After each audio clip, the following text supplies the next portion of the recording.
Donc, je vais déjà moi-même. En ce qui concerne mon bilan, à mi-parcours, j'en suis. Je disais comme ça à une personne avec laquelle j'ai échangé il n'y a même pas 4 heures, 5 heures de cela.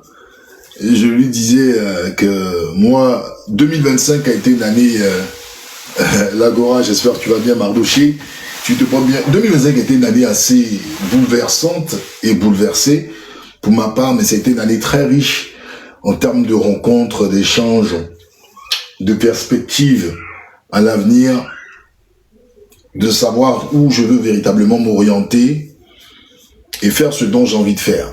D'accord, je ne veux pas entrer dans des postures assez personnelles parce que ça ne vous intéresse pas. Bien évidemment, chacun de nous a sa vie personnelle, mais bon, je n'ai jamais pensé franchir le pas entre le virtuel et la réalité. C'était pas mon but. D'accord. Sinon, aujourd'hui, je serais dans une posture avec un costard cravate et puis venir faire un message solennel, vous dire, voilà, mesdames et messieurs, ça ne m'intéresse absolument pas. Par contre, ce qui est bien, c'est que quand tu côtoies des gens qui sont dans ce monde-là, ce réseau d'influence, quand tu observes leur démarche et autres, ça te permet vraiment de comprendre où tu veux aller, ou comprendre même aussi, franchement, cette situation qui est plus ou moins statique de nos différents pays africains. D'accord. Je n'ai pas dit que j'ai un projet, hein. Willy Bouchi. Moi, faut écouter ce que j'ai dit. Parce qu'on peut, de toutes les façons, on peut évoluer, on peut évoluer dans le domaine dans lequel on exerce, d'accord, en sachant, voilà, où s'entourer ou savoir où on veut aller. Vous voyez ce que je veux vous dire. Et moi, c'était une année très riche. C'était une année très riche, très très riche. J'ai rencontré des personnes formidables, des personnes, voilà, qui se disent là, et des personnes comme moi qui sont là. Mais pour ma part, je ne prétendrai pas avoir beaucoup donné. Moi, je trouve que j'ai beaucoup aussi appris, j'ai beaucoup reçu. Et puis, cette année, c'était l'année où il y a eu des moments où il fallait que je m'asseye. Et puis, je regarde, je dis, bon, quelle orientation prendre, où dois-je aller? Ce que je peux dire, pour ma part, je n'ai pas de regrets, d'accord? Je n'ai fait aucune erreur au niveau de mes choix. Aucune erreur au niveau de mes choix. Voilà, un instant. Je ne fais aucune erreur sur mes choix parce que quand je parlais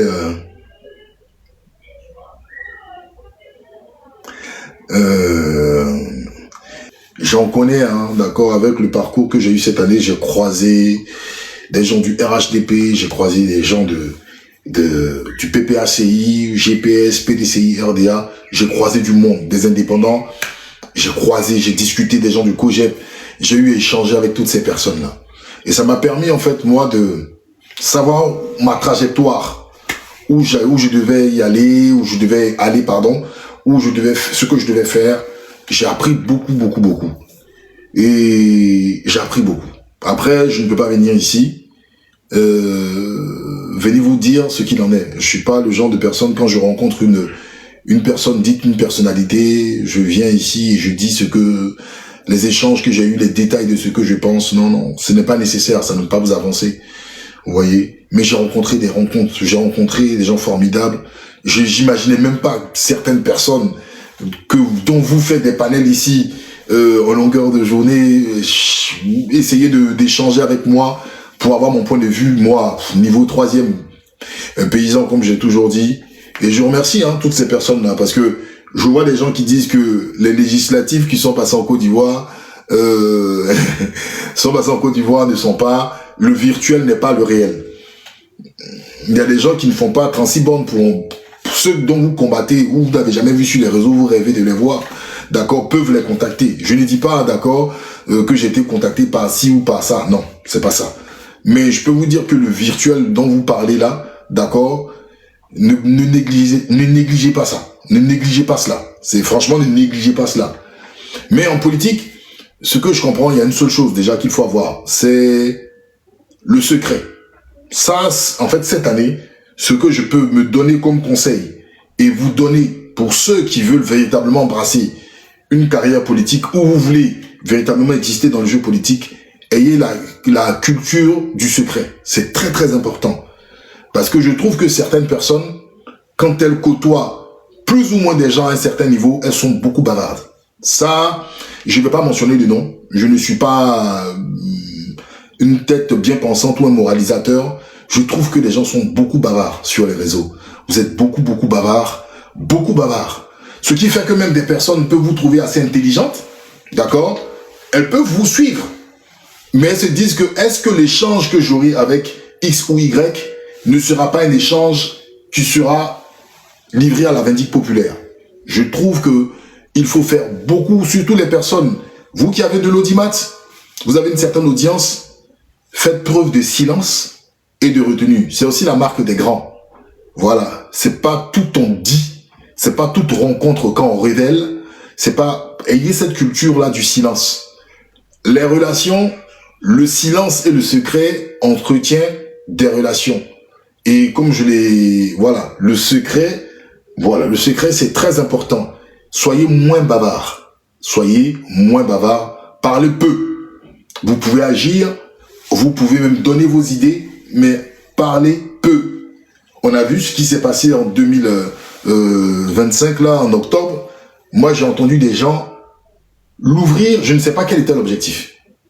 Je ne sais pas quel était l'objectif. Si vous échangez avec des cadres, vous échangez avec des gars qui sont haut placés, vous n'avez pas besoin de venir sur les réseaux pour venir dire... Bon, je vois pas en fait l'intérêt de... je vois pas l'intérêt de venir... Je vais me mettre ici et puis je vais dire oui, bon, telle personne m'a parlé. Je gagne quoi en fait? Ça, c'est quelque chose... 2026, ayez la culture du secret. Mes frères et sœurs. Et puis ça, c'est un conseil même, on va dire, dans la vie de tous les jours. Le secret est la marque, d'accord, de ceux qui vont loin. Voilà, le secret, là, c'est la marque de ceux qui vont loin. Ayez la culture du secret. Cultivez l'humilité aussi, parce qu'il y a une personne qui me disait comme ça que tu fais semblant d'être humble, mais tu n'es pas humble. J'ai dit à la personne, ah bon? Oui, parce que tu rappelles tout le temps l'humilité. Apprenez la culture du secret et la culture de l'humilité, vous irez loin. L'humilité, c'est pas l'humiliation, hein. C'est pas faire pitié, essayer de se traîner à quatre pattes. C'est pas ce que je suis en train de dire. L'humilité, c'est la marque des grands parce que même si vous détenez des armes, ne sortez pas, n'exhibez pas vos armes avant que votre adversaire n'exhibe ses armes. C'est un signe aussi de la sagesse. Et plus personne ne naît sage. On travaille pour être sage, d'accord? Mais surtout le secret. Le secret, travaillez. Certainement, parmi nous là, il y a des gens qui vont rencontrer encore des personnes qui sont peut-être dans des pouvoirs d'instances décisionnaires. Moi, je vous conseille le secret, d'accord? Je vous conseille la culture du secret. Sachez vous taire. Parce que en voulant sortir des choses, vous allez exposer ces gens-là et vous-même, vous allez décrédibiliser peut-être une longue carrière ou quelque chose que vous devez avoir. Vous voyez ce que je veux dire? C'est très très important. Donc, les gens avec la théorie du virtuel, que oui, le virtuel ne peut rien, c'est faux, c'est faux, c'est faux. J'ai pas encore mis les pieds dans le plat, d'accord? Mais nous sommes dans une culture aujourd'hui où l'intelligence artificielle bat son plein, on ne peut pas s'en dissocier, la technologie bat son plein, d'accord? Donc c'est quelque chose qu'il faut forcément pouvoir capter, comprendre et cerner. Ça c'est très important. La technologie va de pair avec, donc ceux qui disent que non, aujourd'hui le virtuel n'a rien à voir avec le terrain, c'est faux. Ils sont complémentaires. Le virtuel, d'accord, le virtuel précède certainement, d'accord, le terrain. Est-ce que vous voyez? De toutes les façons, le virtuel précède le terrain, mais dans des phases d'exécution, on aura toujours besoin du virtuel. Ok? Donc ça, c'est pour nous, des gens sur les réseaux, dont on dit, vous n'êtes rien, vous ne servez à rien, vous passez votre temps à bavarder, et vous n'êtes rien. Donc, je reviens, j'ai eu des rencontres formidables, j'ai échangé avec tous les partis politiques, en tout cas des représentants des partis politiques, j'ai échangé des échanges assez fraternels. Tout à l'heure, je disais comme ça à ma petite sœur que oui, j'ai eu même échangé avec l'un des représentants du RHDP, ici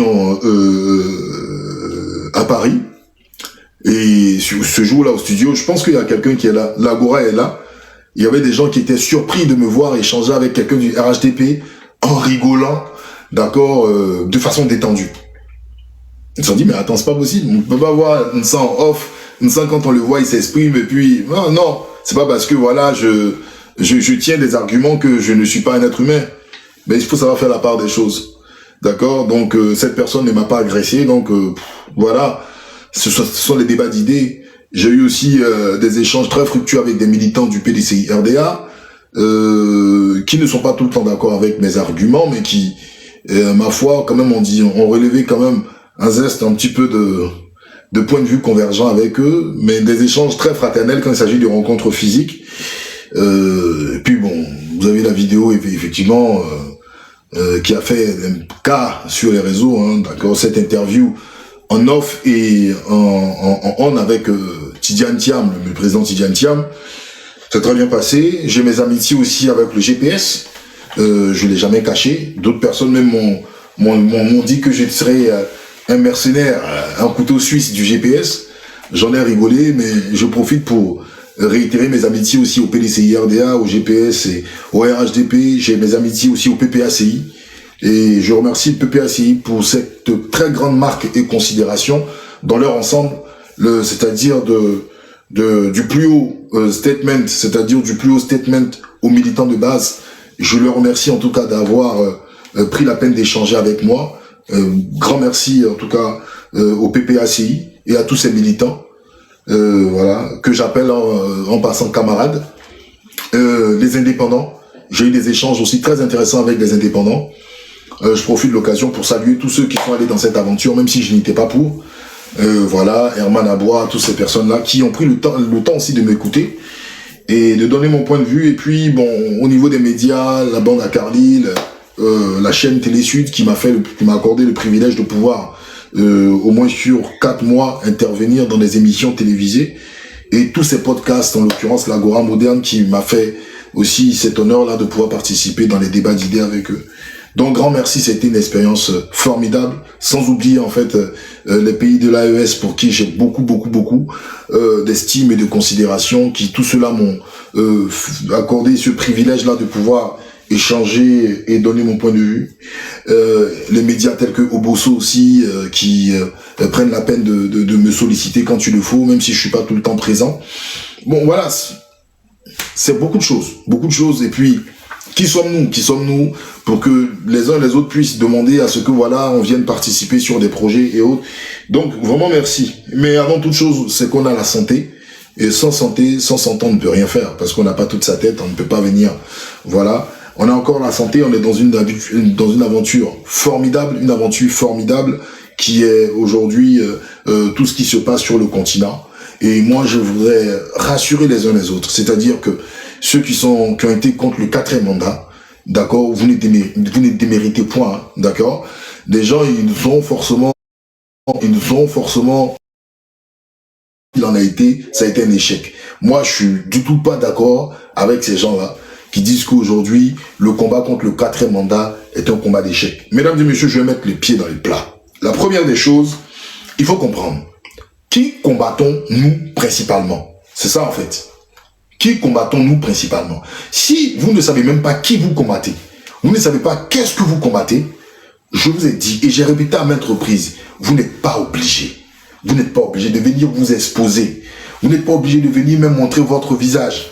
C'est vrai que, en fait, quand on nous voit à l'instant, d'accord, on nous voit à l'instant là, c'est-à-dire on nous voit à l'instant et on nous dit, bon, surtout nos frères qui sont au pays, nos frères qui sont trucs, ils nous voient peut-être vers d'autres continents. Ils se disent, ces frères-là, c'est aisé, hein. Ils allument leur caméra, ils viennent là, ils font les beaux.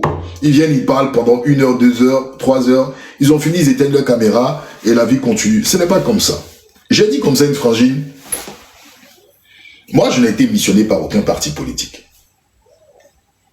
Et celui qui veut, il croit. Celui qui veut, il ne croit pas. Et je pouvais faire comme tous les gens de ma génération. Actuellement, on est dans un contexte footballistique. Il y a la CAN, n'est-ce pas, la Coupe d'Afrique des Nations. Mon planning aurait été d'aller à Abidjan, d'accord, je fais quelques jours à Abidjan, je termine au Maroc, chill, tranquille, je suis avec mes gars, Abidjan, je fais la belle vie, tac, tac, comme les jeunes aiment. Et puis après, je suis tranquille, je fais des va-et-vient entre Abidjan. Mais c'est un choix. Est-ce que vous comprenez? C'est un choix.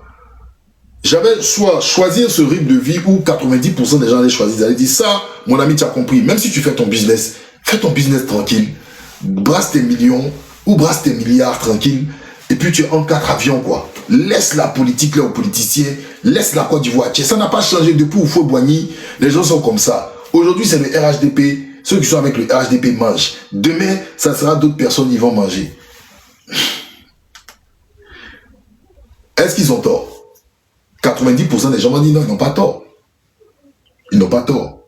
Mais moi, j'ai mesuré ce choix de vie-là depuis longtemps. Depuis fort longtemps. J'ai dit ça à cette personne. J'ai dit, moi, la personne me dit, ah, ben, tu vas pas encore aller à Abidjan.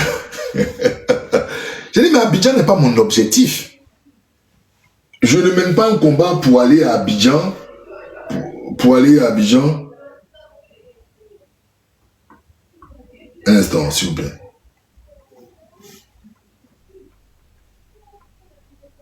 Pour aller à Abidjan, pour aller me promener. C'était pas ça, en fait. D'accord? C'était pas ça mon objectif. Quand moi j'ai commencé, j'ai trouvé en fait que mon pays, il y a des...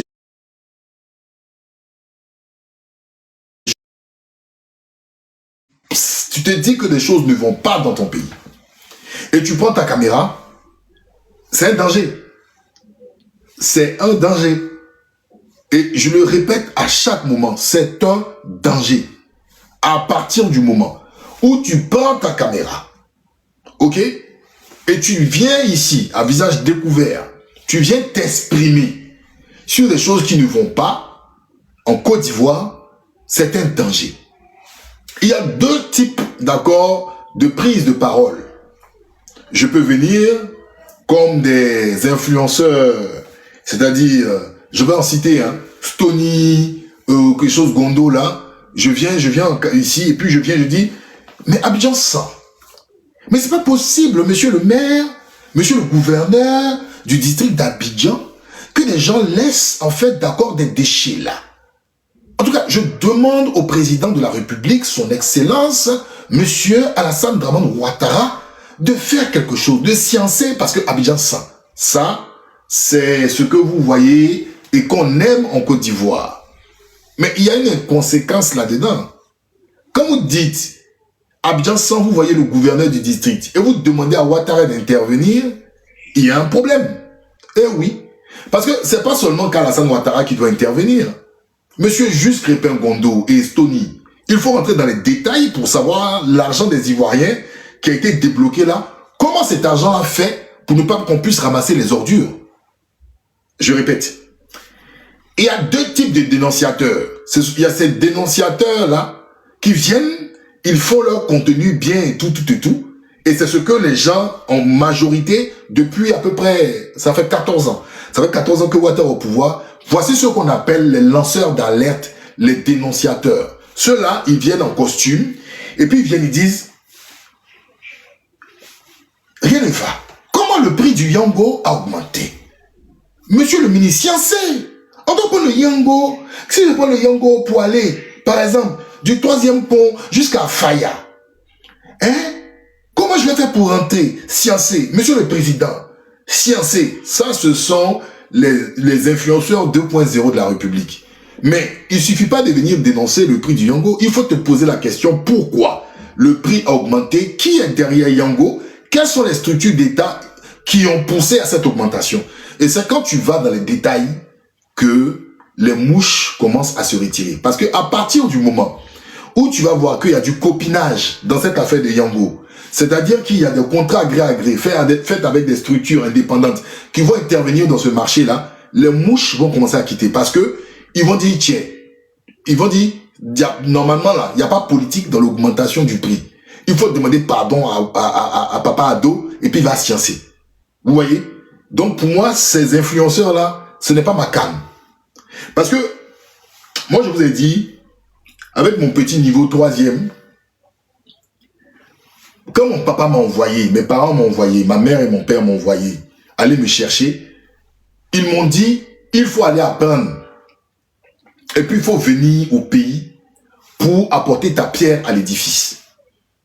Malheureusement, je dirais même heureusement plutôt, je ne suis pas venu au pays parce que j'avais le choix. Actuellement, le gouvernement de Côte d'Ivoire demande à ceux qui ont fait des études de venir apporter leur pierre à l'édifice au pays. Je pouvais le faire depuis 2011. Parce que 2011, déjà, une bonne partie de ce que je devais faire a été fait en partie. Je pouvais rentrer. Mais déjà, en 2011, j'avais la vision déjà en 2011 que la Côte d'Ivoire, pour moi, c'était pas ce qu'on disait. Moi, personnellement. Hein. Parce que, à partir du moment où j'allais travailler dans une structure et j'allais voir des choses qui ne fonctionnent pas, si j'ouvrais ma bouche, d'accord, j'allais très vite maîtriser. Pas par la maîtrise verbale, mais par la maîtrise de la contrainte physique. Et la contrainte physique, je peux avoir beaucoup de séquelles. La contrainte physique, tu peux t'en sortir là, même déjà en partant dans une cellule, dans une prison, tu ressors là, tu peux avoir une sinusite aiguë. Azaleh Tiemoko l'a dit quand il était en prison, même sous Babo, il a des séquelles aujourd'hui d'une sinusite. D'accord? Tu peux avoir une infection tuberculeuse. Tu vas te plaindre, tu vas porter plainte contre qui par rapport à cette infection tuberculeuse? Tu vas porter, c'est qui, quelle instance d'accord de l'État qui va demander à ce que la prison là, le PPR, le pôle pénitentiaire d'Abidjan rende compte par rapport à ça. On n'est pas dans un... En fait, je suis vous faire comprendre que nos parents qui sont sur place là, c'est des morts vivants. En fait, c'est des morts vivants en fait. Ils sont là-bas, mais ils ne se rendent même pas compte comment un pays fonctionne. Je suis désolé, hein. Je pourrais vous dire la vérité. Vous ne savez pas comment le minimum, un homme qui est en prison, qui sort avec des séquelles, c'est-à-dire avant de rentrer en prison, il n'a aucune séquelle, c'est-à-dire il n'a pas de sinusite aiguë, il n'a pas de problème au poumon, il n'a pas une tuberculose aiguë, et puis il sort de la prison, il a ses symptômes. Et puis il s'en va à la maison, c'est sa famille qui va sortir de l'argent pour s'occuper. Mais attendez, vous trouvez ça normal? À partir du moment où la personne, déjà même la personne même en prison, a droit à un suivi. Mais si une tuberculose se détecte là-bas, la personne sort et la tuberculose est en train de le détruire à petit feu, mais normalement, c'est la structure du pôle pénitentiaire qui a des comptes à rendre. Parce qu'il n'est pas allé là-bas pour prendre la tuberculose. Mais en Côte d'Ivoire, c'est normal. En Côte d'Ivoire, c'est normal. Tu viens, tu prends ta caméra, tu dis, je suis allé à la Maca, j'ai une tuberculose, mais vous allez voir, les Ivoiriens, vous allez les voir s'exprimer. Pour eux, c'est logique. Et si tu t'amuses à pointer du doigt les tenants du pouvoir par rapport au fait que tu sois sorti d'une cellule et que tu as chopé quelque chose, mais vous allez voir comment il y a des gens qui vont vous insulter ici. Ils vont vous dire, Alassane à vie. Ils vont vous dire, tu es un haineux. On n'a plus la notion d'un pays. On n'a plus la notion d'un pays.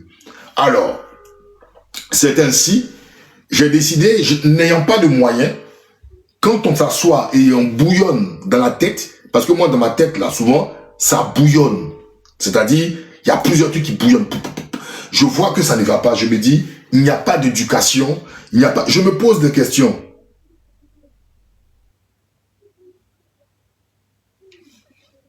Alors, un instant, s'il vous plaît.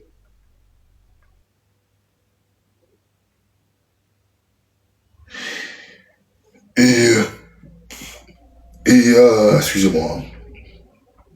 Et donc, je me dis, il y a quelque chose qui ne va pas. Il y a quelque chose qui ne va pas. Est-ce que la Côte d'Ivoire, en tant que pays, qui dit aujourd'hui être le premier pays de l'Afrique de l'Ouest, qui a ses moyens, c'est un pays qui est assez avancé, est-ce que la Côte d'Ivoire ne peut pas faire cela? La Côte d'Ivoire peut faire, la Côte d'Ivoire a des moyens. Vous voyez? Donc, et puis c'est comme ça, par la force des choses, j'ai pris ma caméra, étant encouragé par un doyen dont j'aurais appris même qui dit avoir fait sa part, qui se retire aujourd'hui à Sérifix, Boakwasi à Sérifix, qui a dit que lui, il a fait sa part, il se retire. Choix dont j'ai pas encore discuté avec lui, hein, en off. Je suis pas trop pour qu'il arrête maintenant, mais il a dit il a fait sa part, et c'est lui qui m'a poussé en fait lors de nos échanges. Il a dit, écoute petit, allume ta caméra et puis parle. Et puis jusqu'à aujourd'hui, j'y suis. Donc, et je peux vous dire, et je remercie ces milliers de personnes, des anonymes, des gens que je connais, qui me disent que par exemple l'épouse ou telle personne que je connais parle d'un jeune qui s'appelle Nsa Atoumla, et ce jeune-là, je te le recommande, il faut l'écouter, et autres, c'est beaucoup, beaucoup, beaucoup d'honneur. C'est beaucoup d'honneur et c'est beaucoup de risques, et c'est beaucoup d'engagement, et je mesure l'ampleur de ce que je fais qu'avec des mots, d'accord? Je fais qu'avec des mots. Si ces mots-là touchent des gens, des pères de famille, touchent des mères de famille, touchent des jeunes, je ne peux que dire mots, je ne peux que dire merci. Mais le combat, est-ce qu'il est terminé? Le combat n'est jamais terminé. En Côte d'Ivoire, le combat ne fait que commencer. Nous sommes juste à un début du combat. On n'est même pas encore à la moitié, ni quoi. Et pour d'autres, même le combat, il est fini. Il n'y a même pas de combat. Et c'est là les gens se foutent le doigt dans l'œil. Et c'est pour cela que je disais à toutes ces personnes qui sont contre le 4e mandat, je sais que dans votre fort intérieur, vous êtes troublés. Mais soyez loin du trouble. On dit, quand les choses semblent dures, seuls les durs avancent. Et je vais vous dire quelque chose. Celui qui vient, qui monte ses muscles pour dire qu'il est dur, il n'est pas un dur. Parce que le dur, c'est un grand joueur d'Awalé. C'est un grand stratège. C'est un grand joueur d'échecs. Et le joueur d'échecs, ce n'est pas par ses muscles qu'on voit qu'il est habile. Le joueur d'échecs, c'est celui qui sait à quel moment pousser un pion. Donc, restez tranquille. Nous sommes juste à un début de partie qui donne un semblant de victoire. Moi, ça me fait rire quand je vois sur des panels comme ceux de John, parce que depuis mes apparitions télévisées, beaucoup de gens du RHDP, ils m'écrivent en disant, mais Nsa, Ouattara est là, hein? Ouattara est là, et je ne les réponds pas. Souvent, je leur dis, je ne suis même pas ministre ni président. Mais quand vous me voyez quelque part, vous êtes en panique. Je ne sais pas, j'ai l'impression que Nsa était, je sais pas. Je ne suis pas un mythe, je suis quelqu'un de très simple. Je suis un homme, ceux qui me connaissent vont vous dire, je suis quelqu'un qui a du sang, voilà. Donc voilà, mais c'est que, vous savez la différence, ce qui fait peut-être la différence entre certaines personnes et moi, hein, vous voulez que je vous dise, moi c'est ma cohérence. Quand c'est rouge, je dis c'est rouge. Quand c'est noir, c'est noir. Et moi je vous ai dit, on ne peut jamais, jamais, jamais, et je dis bien au grand jamais, gardez cette vidéo parce que vous achevez mes vidéos, m'acheter pour mes idées. Ça c'est faux. On ne peut pas m'acheter pour mes idées. Vous avez parlé de millions, de milliards et autres. Si on met 2 milliards devant toi, tu fais quoi? Pour la Côte d'Ivoire, je ne pourrais pas. Parce que je me suis trop exposé. Donc, je n'ai pas le droit de faire, d'accord, un truc à reculons. Jamais. On ne pourra m'acheter. Ça ne m'empêche pas. Je peux échanger avec quelqu'un du RHDP en termes d'idées, débattre. Mais m'acheter pour que je sois un militant du RHDP. Moi, non, c'est pas possible. C'est pas possible. Jamais. Jamais. Ça, je vous le dis, on monte en descend. Il y a des gens qui viennent ici, ils vous disent, et puis ils parlent beaucoup. Et puis ils font des reculons. Ils font, d'accord, des dépantalonnades, d'accord. Ils enlèvent le pantalon. Ils enlèvent. Mais moi, non, je peux pas. Je peux même pas même. Et je pense que, d'accord, au sein du RHDP, les gars savent. Ils le savent. Même mes collègues avec lesquels je bosse, d'accord, dans certains médias, ils m'ont dit comme ça que je suis un anarchiste. Vous savez pourquoi? Parce qu'à un moment, au moment du combat du 4e mandat, eux, ils ont baissé les bras. Est-ce que vous comprenez? C'est-à-dire qu'ils se sont dit, bon, Ouattara a gagné, il a la force, on ne peut rien faire, c'est gâté, d'accord? Donc, si nous on veut rentrer à Abidjan, on veut temps, il faut qu'on se calme. Mais les gars trouvaient que je poussais le bouchon un peu trop loin, que je m'exprimais. Donc, en rigolant, ils m'ont dit, Nsa, tu es un anarchiste. Je n'ai rien dit. Et puis, on est passé automatiquement sur les législatives. Je savais que j'allais les avoir quelque part. Donc, les législatives, c'est eux qui citaient les candidats. Ah, il y a telle personne qui est candidat là-bas, telle personne est candidat. Oui, oui, oui. Ah, oui. Bon, on pense que dans la région là-bas, si le PDC, ils avaient déjà fait, en fait, ils avaient déjà fait leur calcul, quoi. C'est-à-dire, bon, Ouattara est président, on n'a pas le choix. Sinon, les Ivoiriens vont les tuer. C'est comme ça, les gens, dans le milieu, là, où on ne vient pas forcément dire ça devant les gens. Mais quand les Ivoiriens, là, c'est-à-dire des gens même qui sont de la gauche, des gens qui sont de la droite, ils disent, mais on peut faire quoi? Bon, vous allez sortir dans la rue, là, vous pouvez faire quoi? Ouattara va nous tuer, et puis ça va finir, on va rester comme ça. Bon, au moins, on n'a qu'à s'asseoir, on va déjà faire le bilan. Parce que ce qu'on a fait là, voici comment les Ivoiriens réfléchissent. Hein. Et puis, il dit, toi, tu proposes quoi? D'accord? Il dit, tu proposes quoi? Quand tu leur dis non, on doit toujours maintenir le peuple. D'accord? On doit éveiller le peuple. Il dit, oh, allez, va là-bas. Ouattara, déjà, truc, on va rentrer, on va aller au Parlement. Je les regardais comme ça. Et puis donc, ils étaient en train de parler. Oui, dans l'Ouest, là, ah, il y a telle personne qui a tel candidat. Oh, je les regardais faire les calculs, comme des grands enfants. Et puis, souvent, ça rigolait. Ah, l'anarchiste. Hein, ça se moquait de moi. Oh, parce que vous savez, c'est déjà des gens comme nous. On nous dit, bon, vous là, déjà, vous êtes en Europe, vous ne comprenez rien. Vous êtes en... Et puis, j'ai reçu, vous vous rappelez de cette vidéo où il y avait Herman Aboua. Je vais vous lire ce que Herman Aboua dit. Parce que, je vais vous lire ce que Herman Aboua a dit après les élections d'Alépé. Herman Aboua, vous allez voir. Herman Aboua. Vous allez comprendre. Herman Aboua. C'est mon vieux père, hein? Herman Aboua. Voilà. Qu'est-ce que Herman Aboua a dit? C'est intéressant. Herman Aboua, il a mis un truc où il dit, et si le président Gbagbo avait raison? Ça m'a fait rire en fait. Et si le président Gbagbo avait raison? Pourquoi il a dit et si le président Gbagbo avait raison? Un instant. Attendez, Herman Aboua. Voilà. On va vous lire, je vais vous lire ça.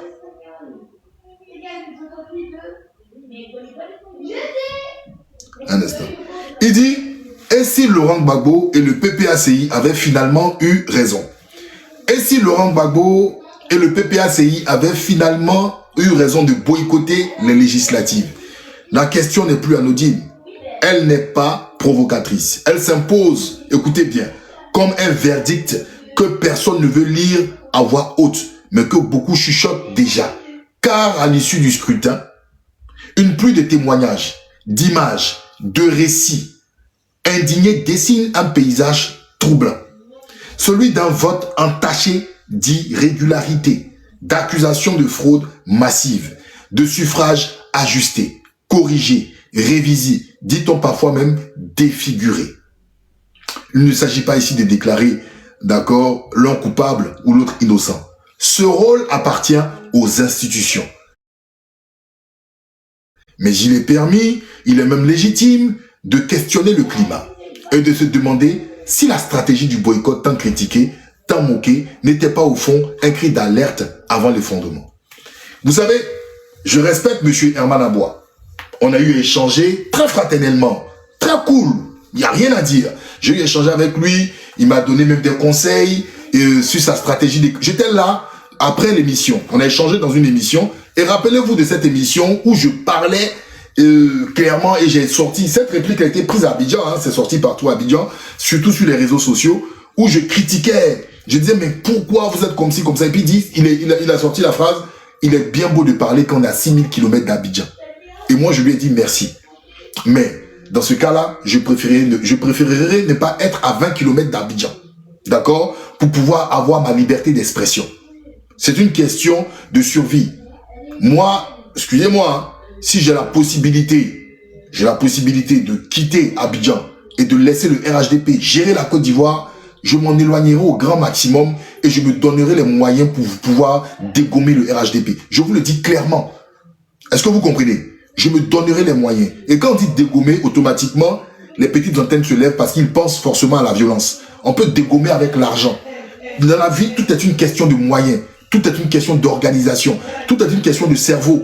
Parce qu'il y a beaucoup d'Ivoiriens qui disent la politique se passe sur le terrain. Mais avant d'être sur le terrain, là, qu'est-ce qu'on met? On injecte du capital, on injecte des fonds, on forme les masses. Est-ce que vous comprenez? On n'est pas obligé d'aller à Abidjan. Et l'erreur des politiques en Côte d'Ivoire, ils pensent qu'en fait, il faut aller auprès des villageois, il faut aller auprès des populations, d'accord, pour pouvoir parler. Mais c'est vraiment du grand n'importe quoi. Apprenez, regardez les plus grands, d'accord, ceux qui se sont donné les moyens, ce sont des gens qui ont été d'abord, patients. Ce sont des gens,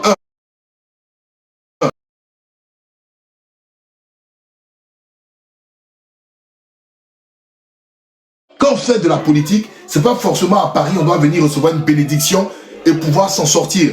Le monde, il est vaste. il faut chercher des partenaires, il faut chercher même des pays. La coopération sud-sud se fait. Est-ce que vous comprenez? Mais vous ne comprenez pas. Je ne sais pas si c'est manger à locaux ou si c'est manger temps. Mais si vous voulez véritablement un des politiciens, d'accord, avec les gens du clan de Ouattara, c'est-à-dire il faut être patient, il faut se former, il faut prendre du temps. Et puis si vous tenez à vos enfants et autres, mais on n'est pas obligé de prendre ces enfants pour les mettre dans un avion pour aller. Vous pouvez même les envoyer dans les pays frères, dans les pays sud-sud. Et puis quand on est politicien, quand on se dit on est en exil, mais il faut aussi postuler. Il faut aussi, voilà, faut travailler. Être politicien, ça ne veut pas dire qu'on vit de la politique tous les jours. Est-ce que vous comprenez? Moi, je ne comprends pas les gens. Bon, voilà, je ne comprends vraiment pas. Donc, moi, c'est mon point de vue. Hein, mon point de vue n'est pas la vérité absolue. Mais je tiens à vous le dire. D'accord? Et donc, voilà. Et je disais, en fait, quand les frères parlaient, je disais, mais vous parlez, mais qui est-ce qui organise les élections? Qui est-ce qui organise les élections en Côte d'Ivoire? Ils me regardent tous, me disent, c'est la CEI. Je dis, mais c'est pas cette même CEI. Les différents partis politiques ont opposé des griefs, d'accord? Ont opposé des griefs vis-à-vis de cette CEI. On dit, oh, toujours la même rengaine. Toujours la même rengaine. Et ben voilà.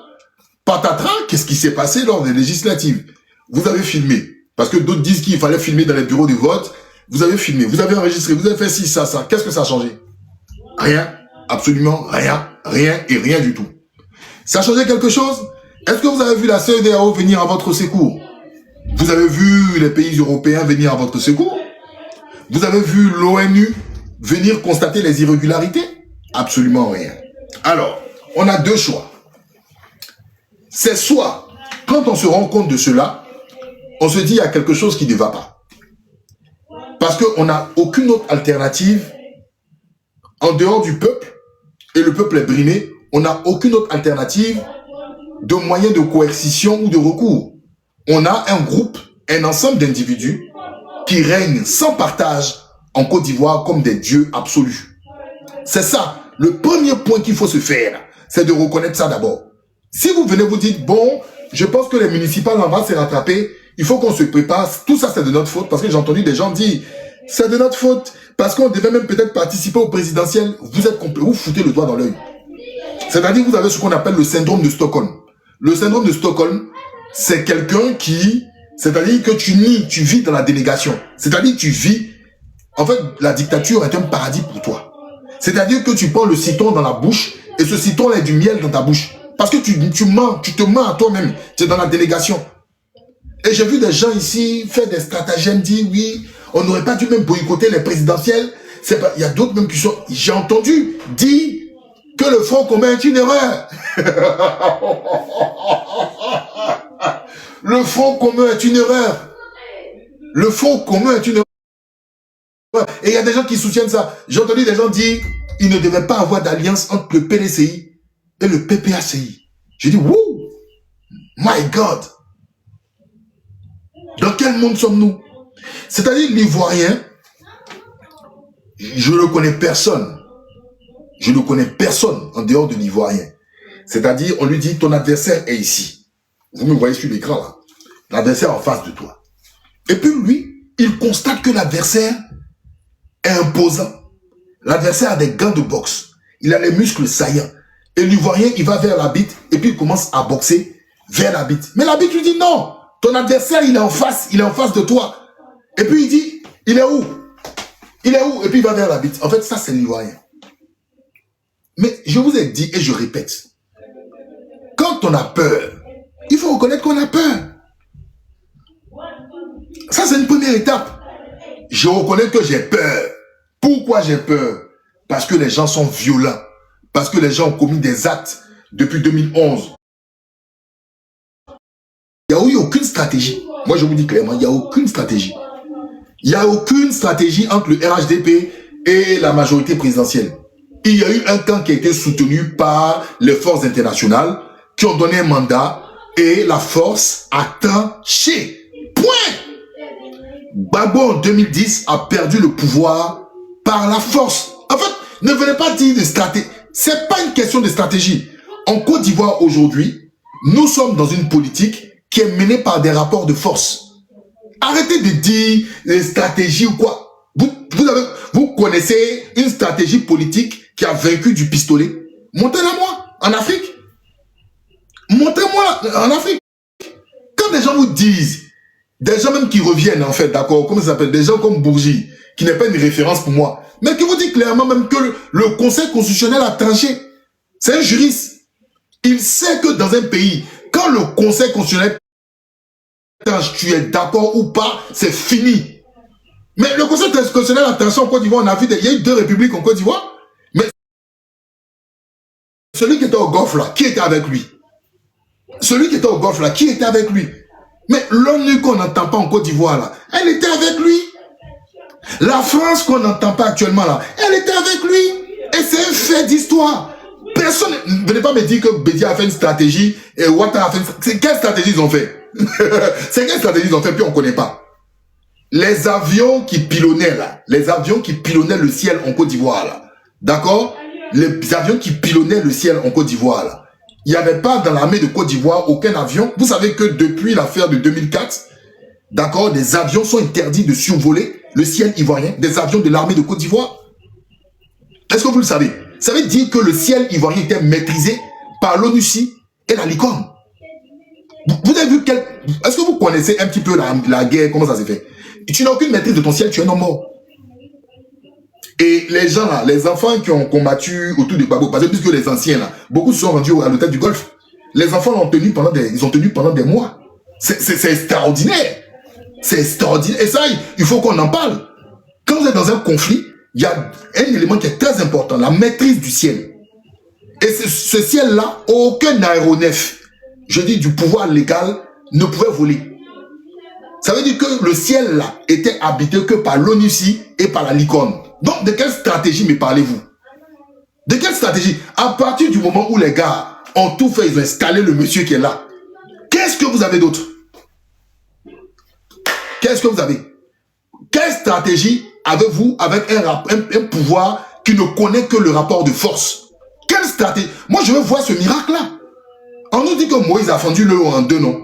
Mais venez, d'accord, nous montrer comment Moïse a fendu le lot en 2. Peut-être en Côte d'Ivoire, on va voir ça. Sinon, je n'ai jamais vu d'un pays. Je suis peut-être jeune pour mon âge. Je suis beaucoup curieux. Je lis beaucoup de livres en politique contemporaine. Je n'ai jamais vu un exemple d'un pouvoir fort. Je dis bien, un pouvoir fort qui a été délogé, hein, par une stratégie politique interne. Ça n'existe pas. Ce pouvoir-là, c'est-à-dire si les gens viennent là, c'est que des gens là, ils ont un réseau derrière eux. Et c'est ce que je le dis depuis toujours. Vous ne pouvez pas, d'accord, vous ne pouvez pas faire de la politique si vous n'avez pas un réseautage. Ça, je l'ai dit. Quel est l'intérêt dans un pouvoir qui est dur d'aller foutre les pieds en Côte d'Ivoire? Moi, on me dit, je suis politicien. Je suis politicien au PDCI EDA, je suis politicien au PPACI, et puis je fais un constat. Qui est en face de moi? Qui est mon adversaire? Mais Alassane Ouattara, c'est quoi la nature de son pouvoir? Est-ce que les institutions ont une marge de manœuvre? Je vois que les institutions sont des caisses à résonance du parti RHDP. Déjà, Ouattara, il est président du RHDP. C'est contre la loi en Côte d'Ivoire. Déjà, même pour commencer, celui qui est président là, d'accord, qui est chef d'État là, il est président de son parti. Premier symbole, il ne respecte pas, d'accord, il ne respecte même pas les lois du pays. Ça, c'est le premier élément. C'est quel parti politique en Côte d'Ivoire qui s'est levé pour dire ça? Montrez-le-moi, moi je discute avec vous. C'est comme si vous me dites, Macron est président de son parti, selon les lois françaises, il ne peut pas, mais il le fait quand même. Puisque vous aimez beaucoup la France, on va même parler de nos pays à côté là. Hein? Puisque vous aimez la France. Voilà. Et je vois des gens qui nous disent, mais toujours vous êtes là à ressasser le passé. Mais vous, bizarrement là, à chaque élection présidentielle, 2 mois avant les élections présidentielles, vous revenez toujours sur l'ivoirité. N'est-ce pas? Vous qui dites que toujours je suis là à ressasser le passé là. C'est quand même grave. Et un noir, je vais vous dire quelque chose, un noir qui est ennemi de la mémoire est un danger. Je répète, un noir qui est ennemi de la mémoire est un danger. Oui. Parce que dans mon petit parcours, un noir ennemi de la mémoire est un danger. Il ne faut jamais le suivre. Je vous dis pourquoi. Dans mon petit parcours, j'ai remarqué quelque chose. Vous savez, moi quand je vais quelque part, j'observe partout. Je ne vais pas dans le vide. l'adressage. Je me suis rendu compte que par l'adressage, que je pouvais comprendre l'histoire de la France. Juste l'adressage. Même le métro. Bon, il y a des Noirs, ils se lèvent, ils prennent le métro, ils descendent, ils s'en foutent. Ils peuvent faire 20 ans ici, ils s'en foutent. Mais par le métro, tu peux comprendre l'histoire des batailles, tu peux comprendre l'histoire même de la France. Parce que chaque station est un symbole. Le blanc ne fait rien pour rien. Toi qui dis, effectivement, bah vous en Côte d'Ivoire, vous marchez comme des cabris dans le vide. D'accord? Mais même pour former la mémoire des gens, l'adressage là, c'est-à-dire que quand tu vois le nom de quelqu'un, par exemple Division Leclerc, tu vas aller te renseigner qui était Leclerc. Et tu te rends compte qu'il y a un lien avec les chars Leclerc et l'entrée et les batailles même au niveau du Maghreb et de la Tunisie, d'accord, et du commandement Leclerc. Si tu es curieux et tu vas comprendre, tu vas faire le lien avec De Gaulle, tu vas comprendre beaucoup de choses.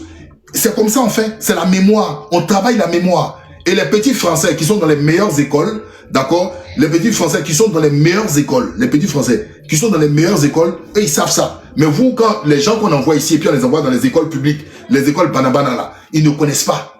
Sinon, quand on les envoie dans les meilleures écoles, on les étudie. La basilique à Saint-Denis.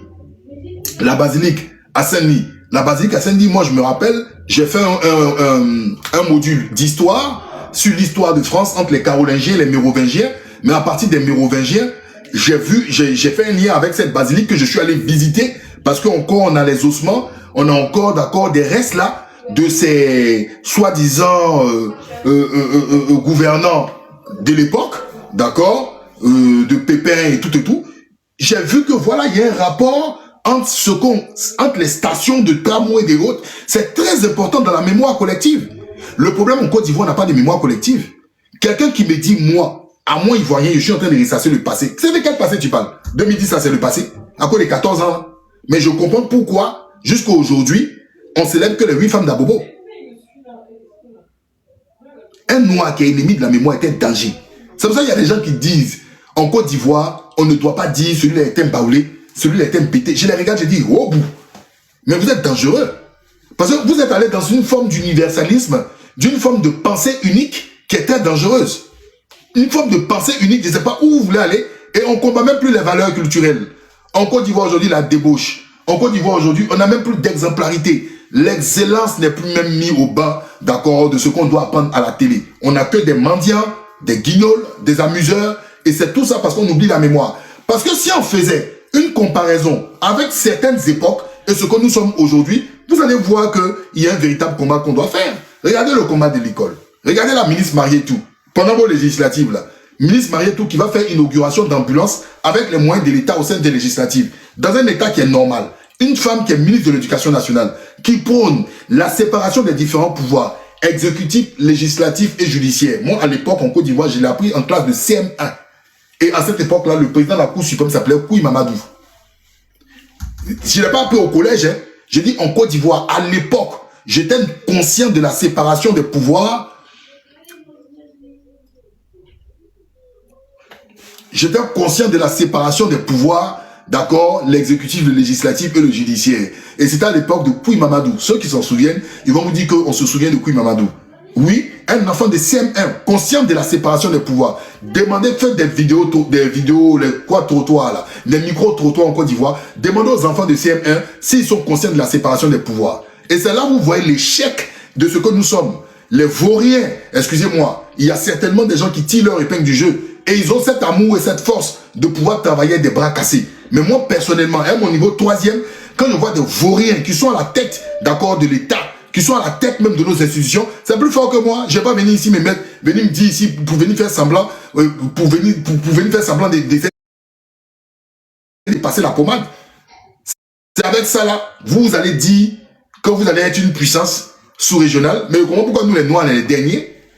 Parce que pour connaître un pays, pour savoir le futur d'un pays, si le pays là promet, mais il ne faut pas regarder aux hommes d'État, il faut regarder ce qui se passe en bas. Parce que ce qui tient la pyramide, c'est la base de la pyramide. Mais elle n'est plus que pourrie. C'est pas parce que quelqu'un réussit un concours de dictée où la personne a 20 suivi qu'on dit que la Côte d'Ivoire est un pays développé.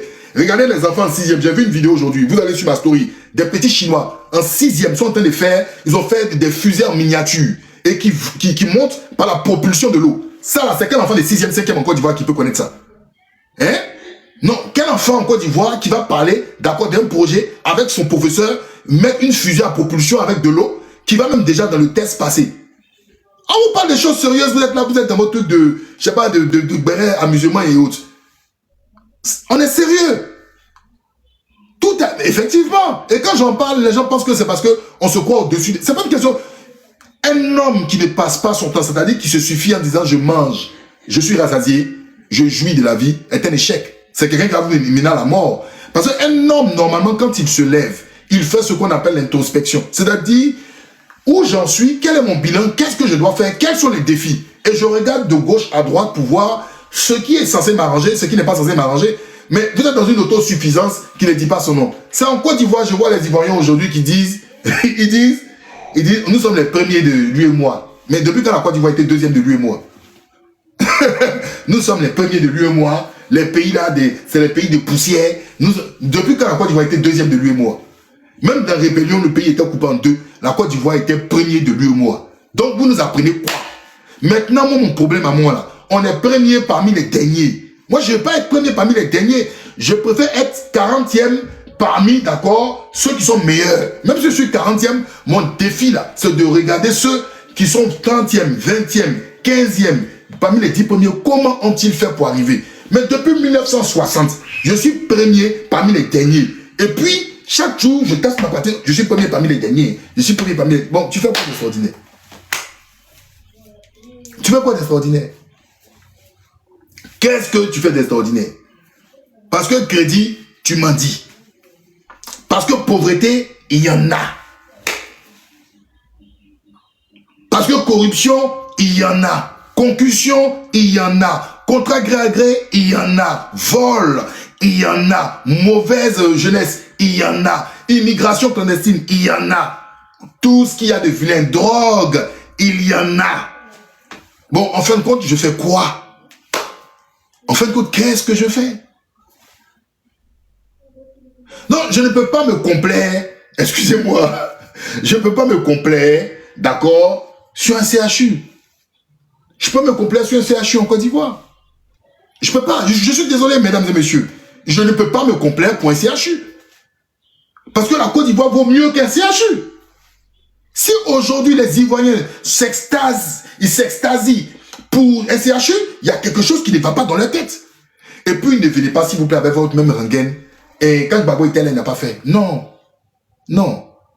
Vous n'êtes pas venu pour venir vous comparer à l'échec de Gbagbo. Comme vous dites que Gbagbo est un échec, vous n'êtes pas venu pour ça. Vous êtes venu pour faire en mieux que Gbagbo.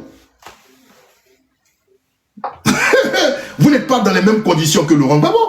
La preuve, vous avez dit que Gbagbo a échoué parce qu'il y avait une rébellion. Il n'a pas su sécuriser le pays, c'est pour ça qu'il y a eu coup d'État. Et le pays est insécurisé. Mais le pays est insécurisé. Même le Burkina Faso a inauguré un projet là récemment là, à Bobo Dioulasso. Les mêmes gars qui n'aiment pas le Burkina, ils ont dit c'est un projet de Christian Rochmark Kaboré. Mais Christian Rochmark Kaboré là, il a établi il a établi ce projet. Mais est-ce qu'il a concrétisé? Parce qu'aujourd'hui, le troisième pont que vous avez fait en Côte d'Ivoire là, mais c'est un projet qui existe depuis l'époque du Houphouët-Boigny. C'est passé par Bédié, Gbagbo et autres ont travaillé dessus. Est-ce que vous, quand on vous dit que non, ces projets-là sont des projets qui existent depuis Mathusalem, vous dites non, non, le plus important, c'est que Ouattara a concrétisé de la mauvaise foi en mauvaise foi. Et voilà. Voilà. Donc, je suis désolé, mesdames et messieurs. C'est pour ça que je vous dis, en Côte d'Ivoire, il y a différentes écoles politiques. Il y a différentes écoles politiques. Et moi, cette façon de faire la politique en Côte d'Ivoire, pour moi, me fait pitié. Regardez, je vais vous faire écouter un truc.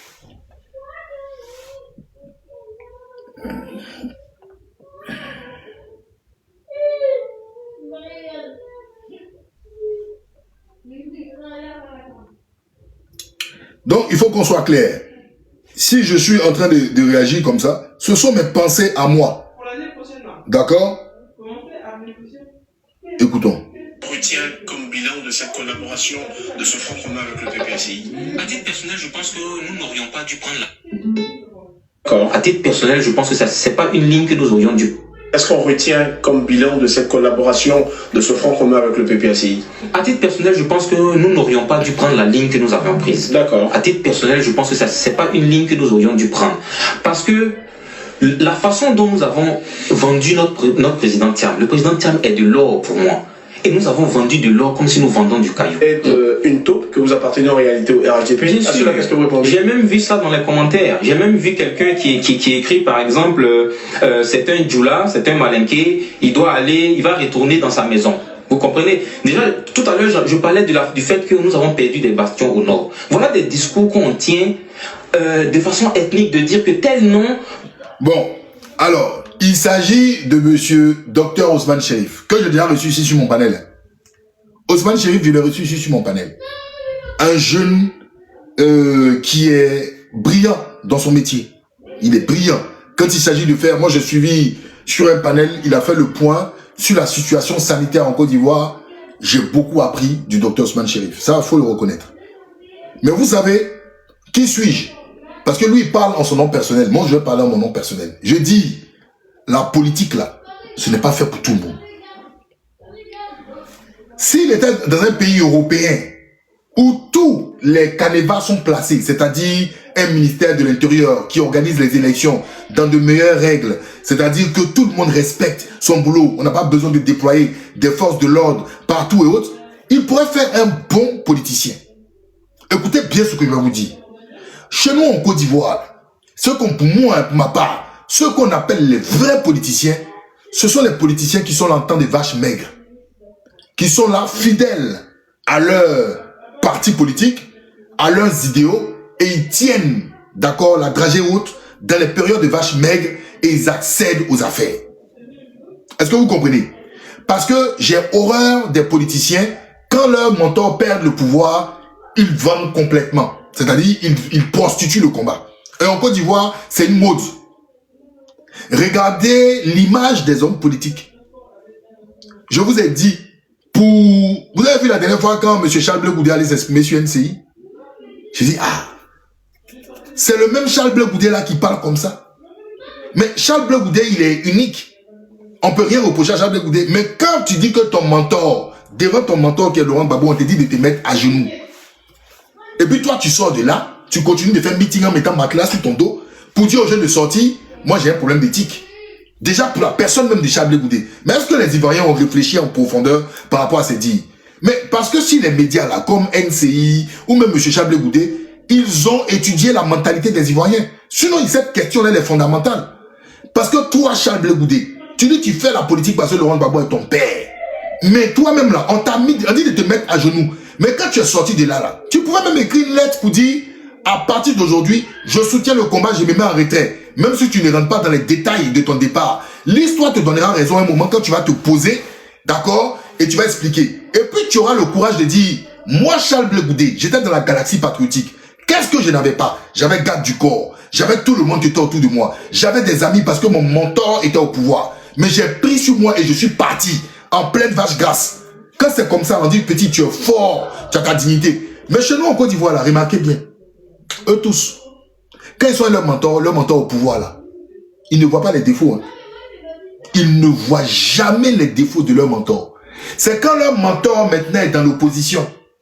Je vais vous en citer. Kobena Kwasi Adjoumani. Vous avez entendu Adjoumani avant? Est-ce que vous avez entendu Adjoumani avant? Quand Adjoumani a vu que Bédié ne voulait pas forcément faire le RHDP, ils sont allés chez le RDR. Patrick Hachi, le chouchou des chouchous. Lui, on l'a pommadé au PDCI. Gbagbo est venu, et c'est pas si Patrick Hachi avait une petite moustache, il était un peu tisse, mais un peu clair, jusqu'à Gbagbo même est parti le mettre porte-parole. Il était au PDCI, hein, porte-parole du gouvernement. Et c'est les chouchous, quoi. Eux, ils rentrent dans les chambres des présidents et tout. C'est les chouchous et c'est les chouchous mielleux. C'est-à-dire, eux, là, voilà. Je peux vous en citer encore. Duncan, Daniel Kablan Duncan.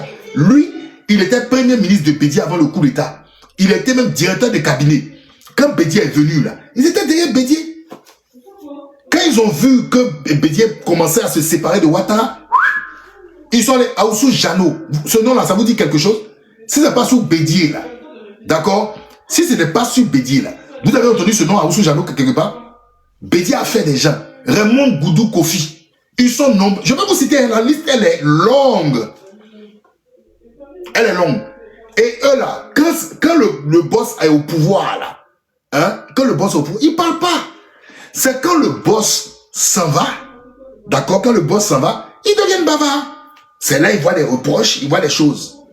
Et cette manière de faire la politique n'est pas bonne.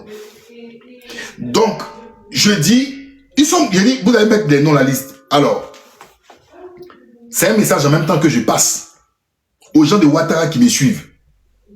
Moi, je ne suis pas prophète, mais notez ce que je vais vous dire.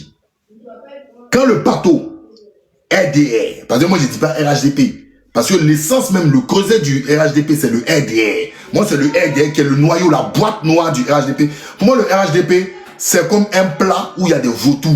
Mais vous savez qu'autour des vautours, si les vautours sont nombreux, au milieu là, vous regardez, il y a des lions, il y a des fauves. Le creuset du RDR, quand ça va commencer à tanguer, ce que je suis en train de vous dire aujourd'hui pour les autres parties là, vous serez étonnés. Les plus irréductibles et les plus, d'accord, les plus fidèles, vous allez voir comment les gens vont changer. Le pouvoir est vilain. La victoire, elle a beaucoup de pères. Mais la défaite là, elle est orpheline. Ce que vous voyez sur les gens de l'opposition aujourd'hui là, c'est parce que ils sont orphelins. Et ils n'ont pas appris à retomber sur les pieds. Ils sont des gens en fait qui viennent, bon je vais pas dire tous, mais beaucoup se disent que par la politique on peut s'en sortir. Et on peut arranger beaucoup de choses. C'est ce qui se passe là. Mais je vais revenir sur le cas de notre très cher Ousmane. Écoutez bien ce qu'il dit. Il dit à son point de vue à lui. Est-ce qu'on retient comme bilan de cette collaboration, de ce front commun avec le PPACI? À titre personnel, je pense que nous n'aurions pas dû prendre la ligne que nous avions prise. D'accord. À titre personnel, je pense que ce n'est pas une ligne que nous aurions dû prendre. Parce que la façon dont nous avons vendu notre président Thiam, le président Thiam est de l'autre.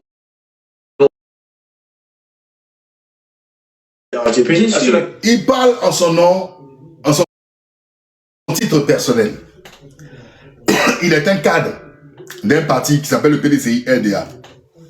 Jusqu'à preuve du contraire, je n'ai pas vu un communiqué du PDCI RDA, d'accord, qui a dit à ce cadre, d'accord, que ses propos n'engagent que lui, mais étant au PDCI RDA, d'accord, ils ne sont pas en phase avec ses propos. Mais il dit quelque chose. Nous avons vendu. Mais c'est rendre même d'accord M. Thiam petit. En quoi les gens, les militants du PDCI, qu'est-ce que les militants du PDCI pouvaient faire? Non, je me pose la question.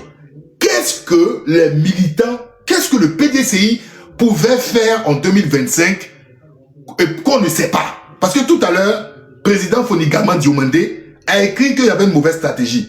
Venez nous expliquer votre stratégie qui était bonne à faire. Et puis on ne sait pas. Parce que je tiens à vous rappeler, hein, M. Tidjane Thiam, ils ont ressorti un article, l'article 48 du Code de nationalité contre Tidjane Thiam. C'est pas un truc, hein. Ils ont ressorti un article du Code de la nationalité concernant M. Tidjane Thiam. Donc, vous là, quelle stratégie M. Tidjane Thiam n'a pas fait? Thiam a écrit à l'ONU. Thiam a écrit à différentes... Je ne sais pas, qu'est-ce que vous deviez faire, en fait, normalement, dont on ignore? Parce que les mots ont des sens, hein. Quand vous parlez là, et puis s'il y a des gens qui sont faibles d'esprit, ça rentre dans leur tête, ils se disent, ah, certainement on a une mauvaise stratégie. Qu'est-ce que vous deviez faire, vous, PDCI? Et puis, on ne sait pas. Comme c'était une erreur, qu'est-ce que vous deviez faire normalement?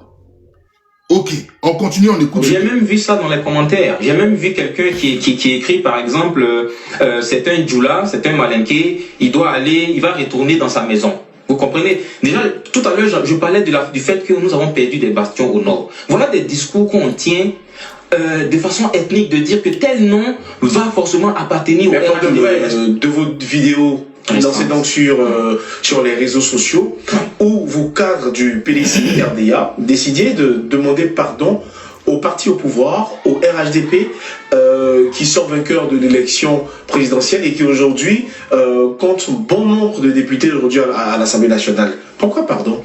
Alors déjà, il faut rappeler le contexte. Nous sommes aujourd'hui dans une étape très importante de la consolidation de l'unité nationale dans notre pays.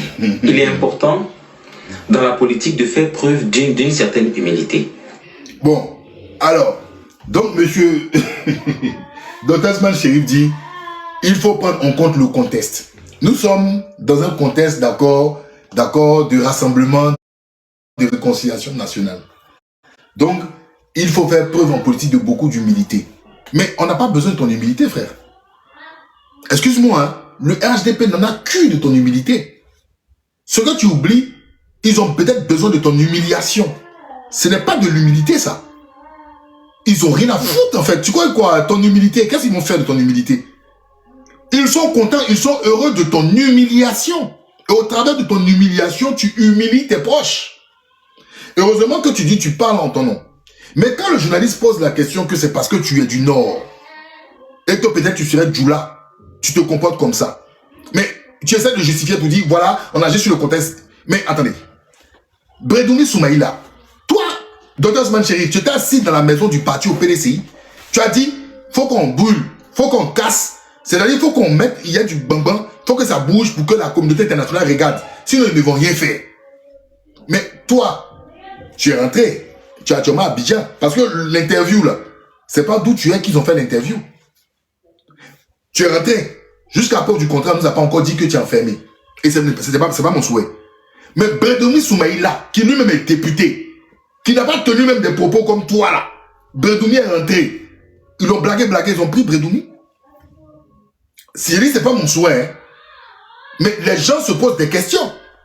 Qui t'a envoyé?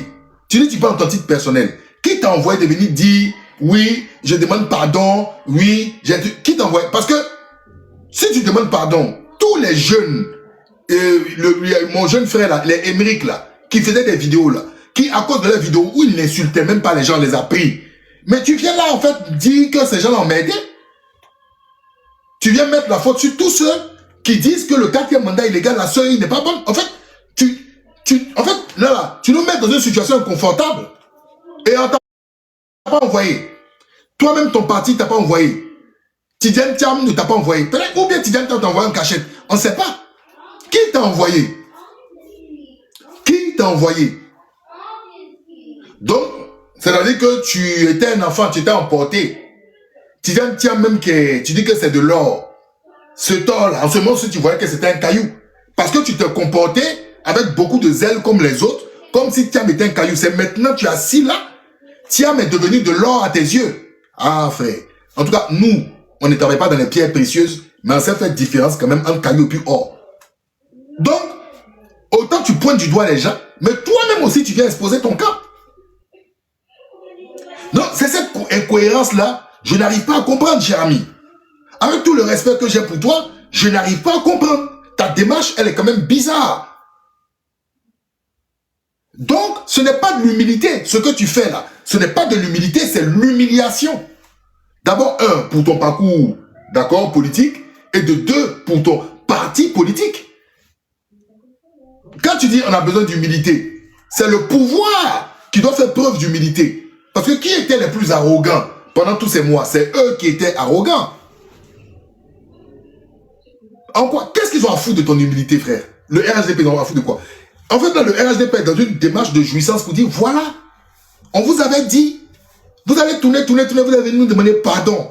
Vous avez venu vous humilier. Ouattara est trop fort. Papa assis, c'est lui qui maîtrise le game. Mais c'est de l'humiliation, frère.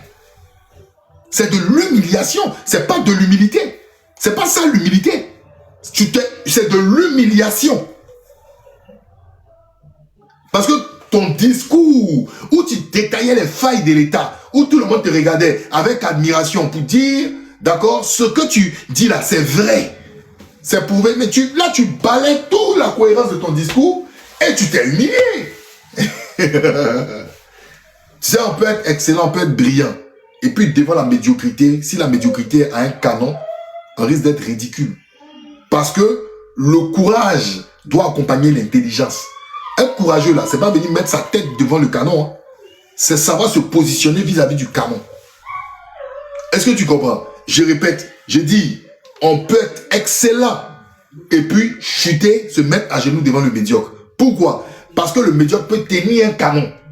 Celui qui n'est pas intelligent, là, il peut tenir un fusil. Et vu qu'on a peur de la balle du fusil, en s'humiliant, se rendant même plus que celui qui est médiocre.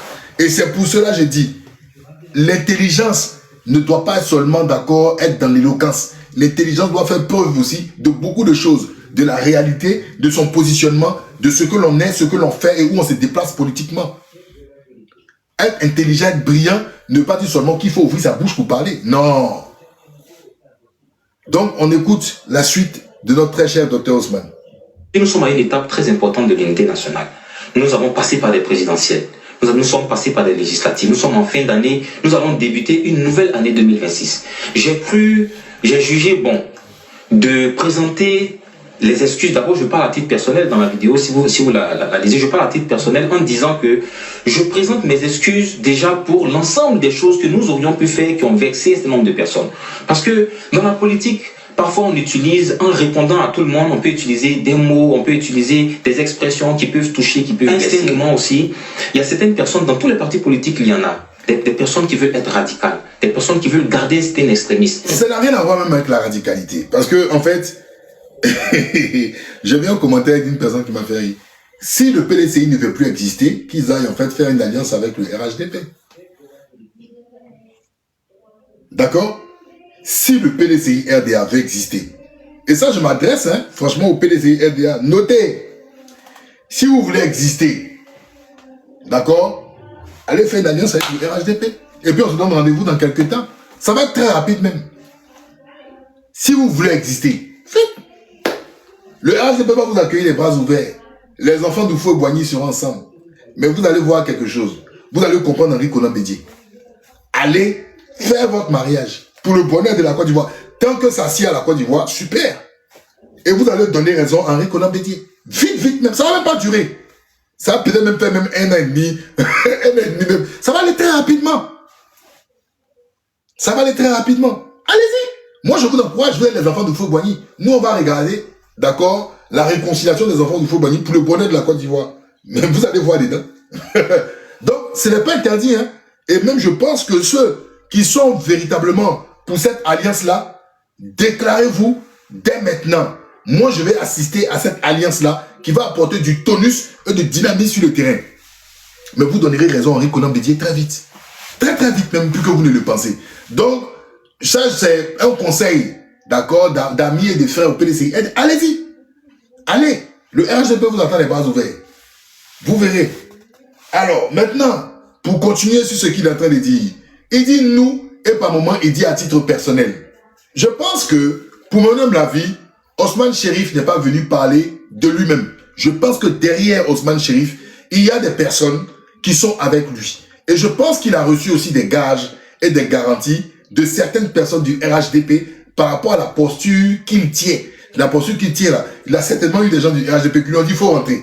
Rentre, mais il faut d'abord faire une vidéo et il faut présenter des excuses. Mais aussi derrière, quand il tient ce discours, j'ai dit que ce qui est quand même étrange, le parti politique ne dit pas, ne se dissocie pas, d'accord, de la démarche cavalière qu'Ousmane Chérif, d'accord, a eu à faire. Vous avez les partis politiques souvent, quand ils voient des cadres qui font des prises de parole publiques, souvent ils recadrent les choses. Et vous savez que le PDCI est très communicatif sur ces genres de choses. Il ne laisse pas une trace, même bizarrement, là ils sont à fond. Là, ils ne s'expriment pas, ils sont mieux sur cette situation. Donc, pour ma part, Ousmane Chérif, d'accord, est l'élément qui est envoyé comme un jet pour voir ce que ça va faire dans le microcosme politique. Et si les gens rejettent complètement Ousmane Chérif, il y aura une forme, d'accord, de communiqué qui va vouloir s'éloigner d'Ousmane Chérif. Mais si la démarche d'Ousmane Chérif est une démarche qui est plutôt acceptée, d'accord, dans le subconscient de la population, vous verrez que ça passera crème. Et le PDCI derrière, d'accord, ne va même pas démentir. Il y a des gens même qui sont peut-être haut placés, diront qu'ils sont aussi dans cette dynamique-là. Mais ça ne donne pas l'effet escompté. Au contraire, c'est un dégoût de la vie politique, dégoût de ce que les hommes politiques sont, et surtout une réjouissance, et qui prouve aussi une toute puissance du RDR par l'entremise du RHDP. C'est ce que ça donne actuellement. Écoutons ce qu'il dit ensuite. Il faut combattre ces personnes-là d'abord en interne. Et c'est justement pour ça que quand je finis la vidéo... Il faut combattre ceux qui sont les radicaux au sein, d'accord, des partis politiques en interne. Dans les partis politiques, il faut combattre les radicaux. Dans les partis politiques, il faut combattre les radicaux. Mais est-ce que le pouvoir de Ouattara n'est pas radical? Est-ce que le pouvoir d'Alassane Ouattara n'est pas radical? Quand toi tu dis que Tidiane Thiam est de l'or pour toi, et des gens comme M. Amadou Koulibaly, porte-parole du gouvernement de Côte d'Ivoire, qui de son piédestal rabaisse ton mentor Tidjane Thiam pour dire que Tidjane Thiam n'est rien dans ce monde. Quand des gens viennent s'exprimer ici à Paris et puis disent que Tidjane Thiam n'est rien, on vous traite de zozo là. Hein? C'est des radicaux qui sont aux affaires du pouvoir. Toi, tu dis, dans ton parti, faut combattre. Franchement, en Côte d'Ivoire, les gens sont bizarres quand même. Hein? C'est-à-dire qu'en fait, la politique se fait d'égal à égal sur la même fréquence. Des gens montent en fréquence. Toi, tu dis aux gens, ceux qui peuvent aussi essayer de riposter là, tu leur dis non, il faut qu'on les enlève. Vous allez être des chats. Vous allez miauler. Vous allez être en fait mielleux. Pendant que des personnes, des dragons vont cracher sur vous. C'est quand même bizarre ça. Vous ne trouvez pas ça quand même bizarre? Lui, son combat maintenant, il faut combattre les radicaux au sein du PDCI RDA. Ouais. C'est quand même bizarre, hein? Comme démarche, hein? C'est quand même très bizarre comme démarche. Mesdames et messieurs, je pense que je suis signalé. Va falloir qu'on tapote. J'aime pas trop faire cette demande-là. Va falloir qu'on tapote et qu'on partage. Parce que je veux qu'on monte le mercure au fur et à mesure. J'ai l'impression que je suis signalé et je suis en train de descendre. Je suis en train de m'amoindrir tout d'un coup. Donc je vais demander à ce que vous partagez et vous tapotez s'il vous plaît parce que j'ai l'impression que je suis en train de down. Alors on continue. Remarquez, il y a des gens qui viennent m'insulter, des gens même de mon parti, qui viennent me dire, on ne doit pas demander pardon, on ne doit pas, certains même me disent par exemple, pourquoi dans la vidéo tu dis que tu reconnais que le président Alassane Ouattara est vainqueur? Je ne sais pas si vous comprenez, c'est-à-dire qu'il y a des gens jusqu'à aujourd'hui au sein de notre parti qui souhaitent qu'on ne reconnaisse même pas le président Alassane Ouattara comme vainqueur, ce qui va en contradiction totale avec la ligne du président Tidjane Thiam. Certainement, parce qu'ils... Ah, donc en fait on nous annonce... Vous avez vu tout à l'heure quand je parlais des politiciens ivoiriens. Il dit, en fait, il parle au nom de Tidjane Thiam, sauf si je me trompe. Je vous remets cet élément-là. Appelé au boycott à un moment donné. Oui, mais quand tu boycottes, qu'il y a une élection qui se passe, il y a un vainqueur. Le président Tidjane Thiam, dans sa lettre dans laquelle il demande au parti d'aller aux législatives, si vous voyez la deuxième fiche, en haut, dans le premier paragraphe, il dit une élection s'est tenue. Il donne même le pourcentage de l'élection, 89%. Donc, il ne faut pas que les personnes qui sont extrémistes dans les différents partis fassent en sorte. Alors, écoutons quand même, parce que, non, son discours là est très intéressant. Il y a beaucoup de choses à décoder là-dedans. Écoutez bien. Non, effectivement, très cher. Effectivement, mais il faut le dire quand même. Il faut le dire. Parce que là, on rentre dans la saison politique. Et chacun va entendre ce qu'il faut entendre. Nous, on n'est que des analystes. Hein. Écoutez bien ce qu'il dit. Il faut combattre ces personnes-là d'abord en interne. Et c'est justement pour ça que quand je finis la vidéo, si vous remarquez, il y a des gens qui viennent m'insulter, des gens même de mon parti, qui viennent me dire, on ne doit pas demander pardon, on ne doit pas... certains même me disent par exemple, pourquoi dans la vidéo tu dis que tu reconnais que le président Alassane Ouattara est vainqueur? Je ne sais pas si vous comprenez, c'est-à-dire qu'il y a des gens jusqu'à aujourd'hui au sein de notre parti qui souhaitent qu'on ne reconnaisse même pas le président Alassane Ouattara comme vainqueur, ce qui va en contradiction totale avec la ligne du président Tidjane Thiam. Certainement pas. Ok. Il dit ce qui va en totale contradiction avec les propos du président Tidjane Thiam. C'est-à-dire que Tidjane Thiam a reconnu que M. Ouattara est vainqueur aux élections. Ah! Ah bon? Bon. Ah bon, hein? Ok. Mais il n'y a même pas quelques mois, je ne sais pas si c'est la sorcellerie ou je vous ai dit, les Africains, n'allez pas, excusez-moi, je sais qu'il y a beaucoup qui aiment trouver la paix dans les églises, mais les sorciers sont partout. Les sorciers sont partout. Mais, Osman Chérif, tu nous parlais d'anticonstitutionnalité. Il n'y a même pas 4 mois. Tu nous parlais d'anticonstitutionnalité. Tu nous disais qu'il n'y a pas de 4e mandat. Bon, ça là, attendez.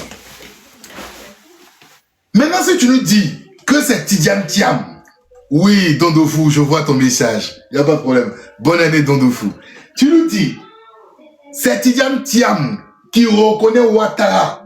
Bon, tu sais que les gens Yamoussoukro sont sortis pour la Constitution. Je ne dis pas que tous ceux qui sont à Yamoussoukro sont des gens du PDCI. Ce sont des citoyens ivoiriens. Donc tu fais de ces personnes-là des touillards. Est-ce que tu sais ça? Les gens qui sont sortis par rapport à leur Constitution, qui disent qu'il n'y a pas de 4e mandat dans leur Constitution. Tu fais de ces gens-là des touillards. Et tu as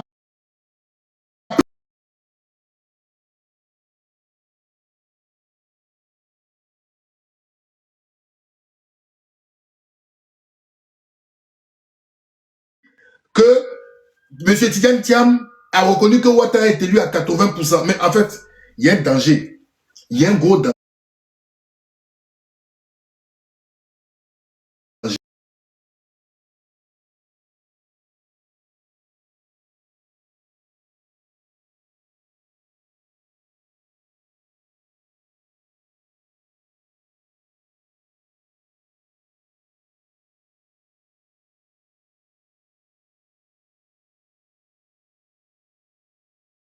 Que Ouattara est 80%, vous devez obligatoirement aller aux législatives pour pouvoir parler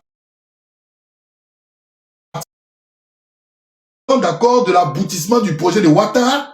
Donc vous sous-entendez maintenant qu'il faut rentrer dans les rênes parce que le travail a été fait.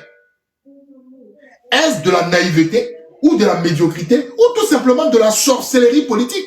Moi je dis aux gens, les sorciers là, on vous fait croire qu'ils mettent des balles dans le pied, ils attrapent le cœur, ils mangent les têtes, mais les sorciers, voici les sorciers. Voici les sorciers. Pour moi, faut même pas chercher. Hein, le sorcier, il est là, il est sous nos yeux. Le sorcier, il est là, peuple de Côte d'Ivoire. Et peuple noir. Voici les sorciers. Hein? Je vais vous dire quelque chose. Ouattara Alassane Dramane peut être un sorcier pour les gens. Mais en 2000, lui, sa sorcellerie là, c'est le caviar de la sorcellerie. Vous voyez, ce que tu viens de faire là, mon ami, c'est de la sorcellerie brute. Tu n'es pas fin. C'est une sorcellerie de tocard. Excuse-moi de te dire ça. En 2000, le 28 octobre 2000, Alassane Ouattara fait une interview sur Le Parisien. J'ai parlé de cette référence-là. Alassane Ouattara dit, il réclame de nouvelles élections. Laurent Gbagbo est élu à quel taux? Mais c'est un président de fait. You understand? C'est un président de fait. C'est-à-dire, je ne reconnais pas Gbagbo assis là.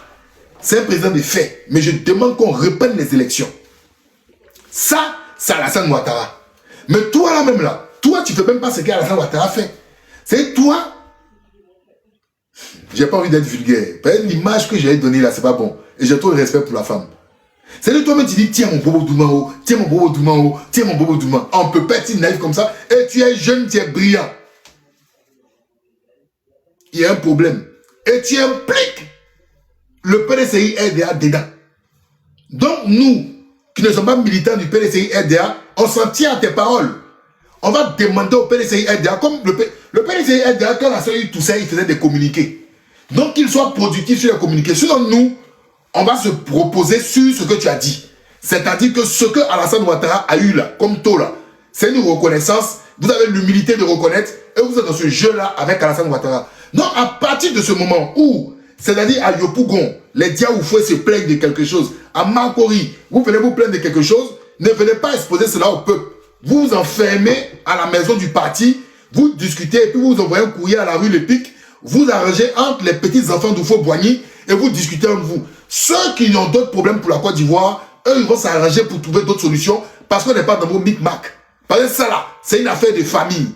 Si tu dis tu impliques le président Tidiane Thiam dedans, si Tidiane Thiam est responsable, il a toujours l'habitude, avec son équipe de communication, avec M. Yapo Kalist, à communiquer, ils doivent complètement se désengager et se démarquer de la posture cavalière dans laquelle M. Ousmane Chéri prend sur lui. Mais quand il dit nous, il dit le Tidiane Thiam, il implique le PDCI, il implique le président Thiam là-dedans. C'est toute cette affaire de cohérence. Si moi, en tant que militant ou cadre d'un parti politique, je vais parler en mon nom, je dis je parle en mon nom, même si je suis militant de ce parti. Mais je ne m'associe aucunement. Tant que le parti politique n'a pas fait de communiqué clair là-dessus, dire que mes propos sont les propos, d'accord, du parti politique ou du président du parti politique. Ce qui sous-entend que je suis un envoyé, je suis un messie dominici.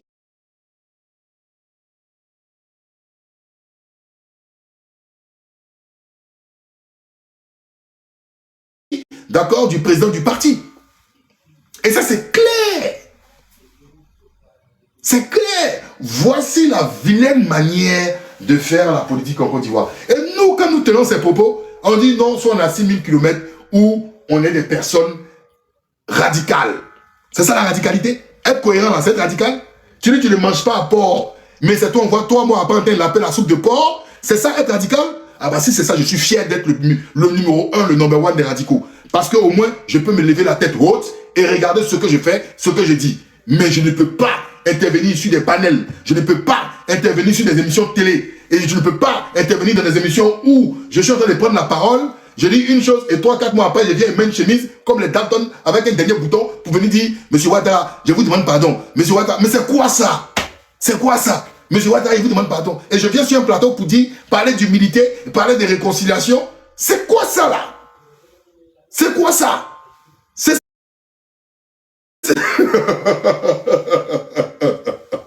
Appeler au boycott à un moment donné. Oui, mais quand tu boycottes, qu'il y a une élection qui se passe, il y a un vainqueur. Le président Tidiane Thiam, dans sa lettre dans laquelle il demande au parti d'aller aux législatives, si vous voyez la deuxième fiche, en haut, dans le premier paragraphe, il dit une élection s'est tenue. Il donne même le pourcentage de l'élection, 89%.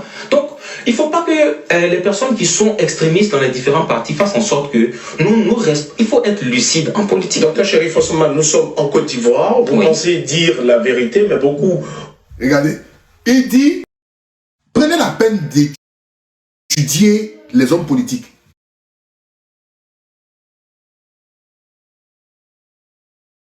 Alassane Ouattara là, Alassane Draman Ouattara, je dis souvent à cause d'Alassane Ouattara, on m'insulte et je me sens impuissant. Je discute avec des personnes. Souvent il y a des soeurs là qui me disent, vous les Ivoiriens là, vous avez, d'accord, vous avez la grande gueule, vous parlez, mais Ouattara vous maîtrise, il est assis à Abidjan. Mais tu as mal. Tu as mal, pas pour toi. Parce que les personnes qui sont censées combattre là, ils ne font pas le job et puis ils ne vous donnent pas des opportunités. Ils ne vous écoutent pas. Tu as mal dans ton cœur. Pas plus tard que même tout à l'heure, j'étais en train de déjeuner avec ma petite soeur. Ma petite soeur m'a regardé et m'a dit, mais franchement, qu'est-ce que tu fous à faire des trucs sur la politique? Parce que ton pays ne mérite même pas. Tu viens, tu parles, tu dis des choses sensées, mais ton pays ne mérite pas. Les gens n'ont rien à foutre de ce que tu dis. Mais tu comprends, tu as la vision. Mais tu vas expliquer comment à ta soeur. Ça fait 14 piges que les gens sont dans ces égarements et autres. Donc par moment tu es là, tu te dis, mais tiens, on te regarde, on te dit, frère, tu es brillant, mais ton pays là c'est des toclos. Tu vas mourir pour les politiciens cadeaux. Mais tu es là, tu sais, tu crois ce que tu vas faire. On te dit, tu ne fous rien. Ouattara là, vous parlez à chaque fois, c'est un garçon, il est assis à Abidjan. Mais tu sais qu'au plus profond de toi, si tu as la place de Tidiane Thiam ou d'autres personnes là, tu peux faire bouger les choses. Mais tu ne peux pas.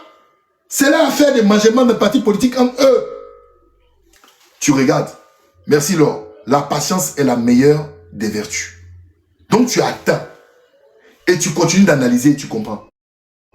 Mais je me demande si les gens, vous êtes assis pour regarder comment Alassane Ouattara était opposant. Moi, franchement, hein, je me pose la question. Est-ce que le PDCI, le PPACI, vous êtes assis un moment.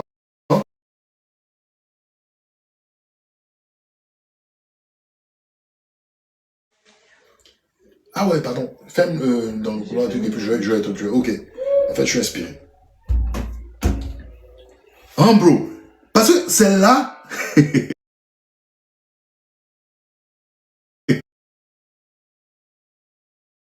Rien du tout. Aucune vision. Et puis c'est dans ça, là.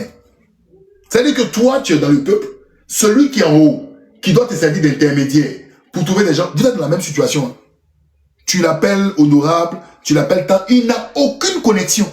C'est le gars qui ne se lève pas le matin. Il se dit, je dois aller faire du lobbying ou je dois créer un réseau pour aller faire du lobbying quelque part.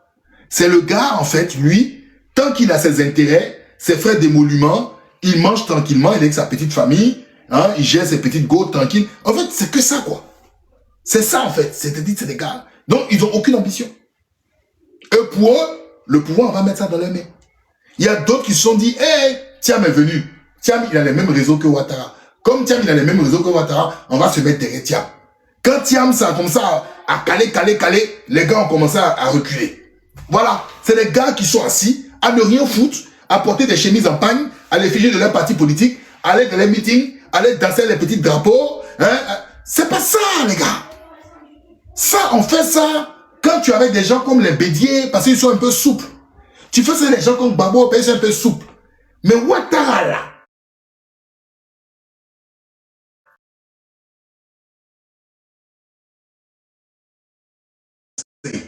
aller faire une alliance entre les enfants de Foué. Je vous donne 1 an, vous allez apprécier. Vous allez rendre hommage à Henri Konan Bédié. Vous n'allez même pas voir quelque chose dans votre parti. 1 an, faites son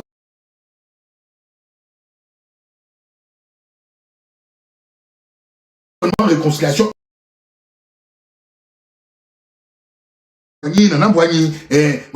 Côte d'Ivoire. Non, allez faire.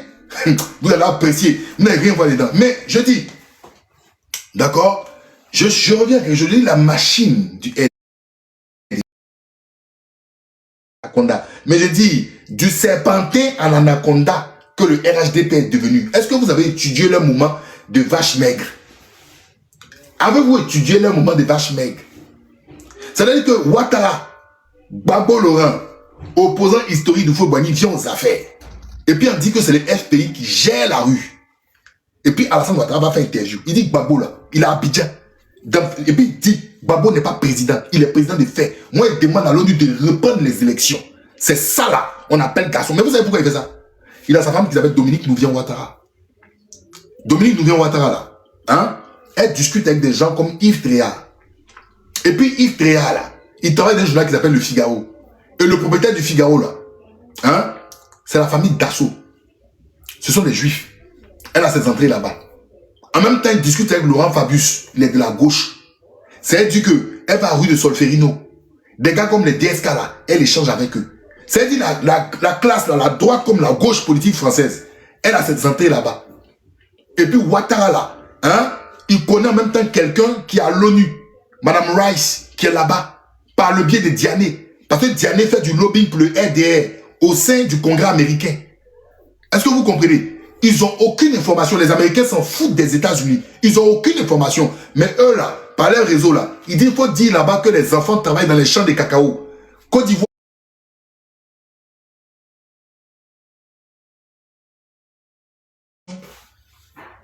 Non, on met ça sur la réconciliation. Il était assis, hein? Ouattara assis et puis il dit que lui, Gbagbo est président des faits. Ça n'a pas encore changé, hein? Ça dit que Gbagbo c'était en 2000. Gbagbo c'était en 2000. En octobre 2000, si je m'abuse. D'accord? 2001, il y a élection législative. Ouattara là, jusqu'à là, il disait Gbagbo n'est pas président de la République, il est président des faits. Écoutez le cheminement. Mercedes noir, bouillard. IB échoue son coup. Le pays est bizarre. Rébellion 2002. Ouattara dit qu'il a sauté clôture. Ok, il est rentré à Bengué. Ils sont à Makoussi. C'est là que tous les partis maintenant viennent. Eux ils disent, le RDR là, ils n'ont pas dit non, on condamne la rébellion, non, on n'est pas prêt pour ta. Ils disent donnez-nous tel ministère, tel ministère, tel ministère, tel ministère. C'est un rapport de force. La France est là, Bongo est là, Thabo Mbeki est là, Chirac est là. Eux ils veulent tel ministère, tel ministère, tel ministère. PDC dit ils veulent tel ministère, PIT tel ministère, MFA tel ministère. C'est-à-dire que Gbagbo est là, et puis on lui dit, tu es élu, non? Voilà les ministères qu'on veut. Mais les gars, vous attendez à quoi? Vous attendez à quoi? C'est un rapport de...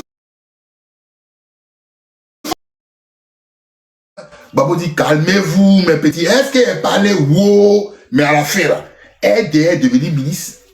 Ça veut dire que, et puis pas n'importe quel ministère. Ça, un jour, je vais venir sur ça. Parce que le LDS, regardez. Alors, quelqu'un me dit ici, est-ce que j'ai les preuves du drapeau du Burkina à Congo? Alors, cher ami, pour faire simple, vous allez sur Internet, vous tapez drapeau du Burkina à Congo, élection législative Côte d'Ivoire. Ne le bloquez pas. Non, ne le bloquez pas. Fallait même pas le bloquer. Fallait même pas le bloquer. Non, non, ça sert à rien. Vous allez regarder, et le journal par excellence est celui du Patriote. C'est le journal du RDM même là, qui était fier, qui a monté ça. Gbagbo m'en a parlé au Forum de la Réconciliation Nationale qui a eu lieu d'octobre à décembre 2001. Allez regarder et venez me dire à moins de 100 blanc que je suis un menteur. C'est-à-dire que c'est même pas quelqu'un qui a pris en photo, c'est le Patriote même qui a sorti ça. Donc, moi je sais pas, quand je vous parle là, je vous donne les références, les dates, allez vérifier. Alors, donc je continue. C'est-à-dire que RDR là, eux sont opposants à Gbagbo. Hein. Quand ils sont dans les ministères là, ça signe les contrats. Et puis ils mettent leurs petits. Les gars gagnent les contrats. Mais ils sont opposants. Et ils critiquent Gbagbo. Mais ils sont payés. Ouattara. C'est-à-dire qu'il est opposant. C'est-à-dire, à partir de Makoussi, il a dit que Gbagbo te reconnaît, mais mes gars sont ministres. Mais pas n'importe quel ministère. Maintenant, là, et puis ils ont leurs gars, et puis il faut rentrer les gars dans le réseautage. En même temps, leurs bons petits de la rébellion sont de l'autre côté. Mais il a tout gagné. C'est-à-dire qu'on dit que Gbagbo même était président, là. C'était pour la forme, sinon Ouattara, mais il a tout gagné. Tu as un opposant qui est au beurre. Tu as un opposant qui est au beurre. Et puis tu mets Bédier. Bédier aussi avec toi. Bédier avec toi. Mais en fait, les gars, il fallait juste le symbole et prendre tous les trucs. Maintenant, vous êtes opposant à Ouattara. Et puis c'est vous. Oui, bon, le boycott n'est pas productif. Bon, même si la CEI nous gèle, on fait quoi? Bon, on va quand même aller. On ne reconnaît pas Ouattara. Mais après, on le reconnaît. Mais les gars, même l'auto gagnant ne joue pas comme ça. Regardez comment Ouattara est cohérent. Regardez comment Ouattara est cohérent. Nous, on est sur les réseaux. Mais quand on vous regarde, on vous dit des choses. Vous ne comprenez pas. Je ne sais pas, c'est la chose. C'est comme si vous êtes possédé ou bien c'est un même groupe. C'est-à-dire que vous êtes peut-être là. Les gens ne savent pas. Peut-être vous buvez le champagne en cachette ensemble. Mais parce que c'est tellement cohérent. Mais je ne sais pas. Non. Bon. On est là. En fait, je n'arrive même pas à décrire. Parce que quand on regarde toutes vos actions, oui, mais oui, je te dis que Ouattara, effectivement, Ouattara gérait. Il était déjà opposant, mais gérait. Ils étaient aux affaires. Hein. Pour moi, ils étaient aux affaires. Parce que Ouattara a un allié de poids. Son allié, c'est la France. Et la France, sous Gbagbo, elle était militaire. En fait, faut pas qu'on... Moi, j'aime pas qu'on soit hypocrite. Il faut dire la vérité. Sous Gbagbo, là, hein, l'allié de Ouattara était militaire. C'était la France. Il faut pas essayer de maquiller. Parce que même le résultat, Ouattara vient au pouvoir comment? C'est la France qui le met au pouvoir. On monte en descente, c'est la France qui le met au pouvoir. S'il n'y avait pas de bombardement français, il n'y avait pas les chars français, Ouattara ne serait jamais au pouvoir. Je vous le dis clairement, il ne serait jamais au pouvoir. Il ne serait jamais au pouvoir. Arrêtez vos histoires où vous mentez ou vous tuez. Il ne serait jamais au pouvoir. Mais les 60% c'est clair. Allez demander à M. Soumaro, à M. Dosso, celui qui gérait la caisse de la centrale de la rébellion, vous allez voir.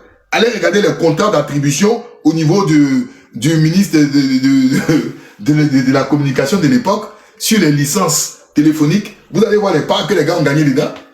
Vous voulez mon film. Donc voilà. Donc aujourd'hui,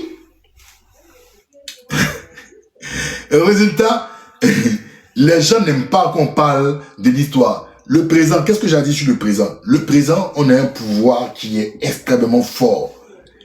Extrêmement fort par le manque de vision de nos hommes politiques. Est-ce que vous comprenez? Effectivement, comme le cas du Bénin. Comme le cas du Bénin. C'est-à-dire que Patrice Talon, il dirigeait déjà le Bénin économiquement sans être aux affaires. Et le fait de venir aux affaires, il a encore cimenté les clous. C'est exactement un autre schéma. C'est que le pouvoir des Talons, c'est vraiment, c'est le fer qui est masqué par un double gant de velours. Ouattara, c'est la main de fer qui est dans un gant fin de velours. Mais c'est la main de fer. Le pouvoir de Ouattara, c'est la main de fer. C'est la main de fer. Et donc, aujourd'hui, on a une classe politique désabusée. Désabusée qui n'a pas de vision et qui est complètement en totale contradiction avec la réalité sur le terrain. Est-ce que vous comprenez? Avec la réalité sur le terrain. Maintenant, je vais me projeter. Tout part à partir d'un dynamisme politique qui aura lieu sous nos yeux. Je ne veux pas venir dire, me jouer les médiums, je n'en suis pas un. Je ne suis pas un médium, mais j'ai quand même, à mon petit niveau, j'ai la dextérité de lire et de savoir ce qu'il en est. Nous sommes dans un pouvoir qui a l'apparence jeune, mais ce pouvoir est vieux. 14 ans de gestion, Alassane Ouattara est fatigué. Et comme nous disent qu'il doit décéder ou pas, j'en ai rien à foutre. C'est même pas son décès. Moi, je dis clairement, c'est même pas son décès. Ils sont fatigués. C'est un système qui donne l'apparence d'être jeune, mais ils sont en déphasage. Ils sont actuellement dans un cycle d'installation de TBO, Téné Birahima Ouattara. Et Téné Birahima Ouattara veut donner l'impression qu'il a aussi une main de fer, aussi ferme que son frère. Il est dans une continuité aussi ferme. Ces mots sont sécurité, sécurité, défense. Sécurité, sécurité, défense. C'est véritablement ça qu'il veut laisser transparaître. Et puis aussi parler, bien évidemment, des enjeux géopolitiques en disant que la Côte d'Ivoire est reconnue et appréciée à l'international par le leadership d'Alassane Ouattara. Voici les deux éléments dans lesquels nous sommes. C'est un pouvoir qui est fatigué, qui est vieux.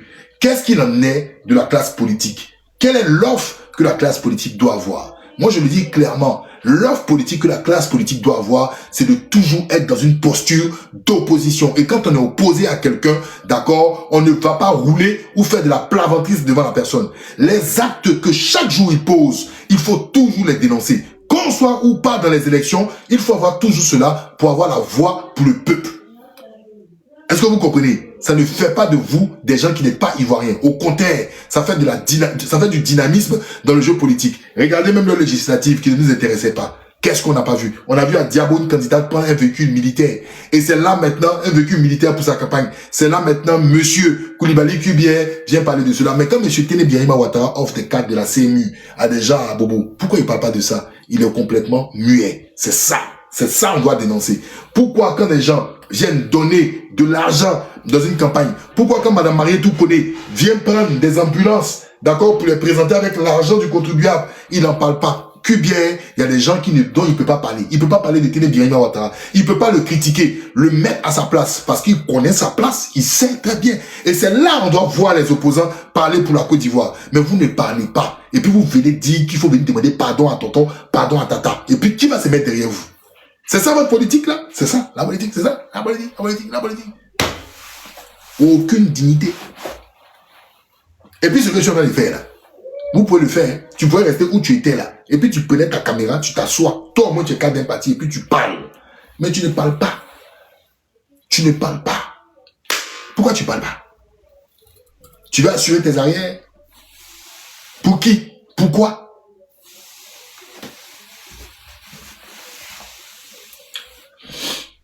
Non, laissez même député t'intégrer là, c'est du spectacle, ça m'intéresse pas. C'est du grand n'importe quoi. Donc, pour revenir en termes de projection, qu'est-ce qui va venir? C'est ce qui est intéressant. Il y a ceux qui vont rester dans la Côte d'Ivoire, faire la politique pour la Côte d'Ivoire. Il y a ceux qui vont penser d'une autre Côte d'Ivoire. Voici le choc, les antagonismes qui vont venir.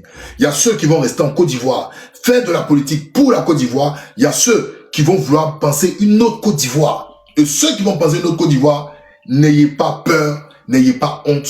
Maintenez le cap dans votre rôle de voir une autre Côte d'Ivoire.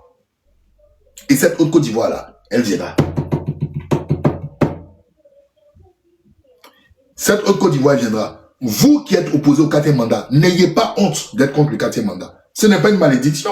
Ce qui semble logique pour vous devient une malédiction parce que tout le monde fait de la plaventrisme. Il faut penser Côte d'Ivoire. Il faut penser pays. Il faut penser aux Ivoiriens.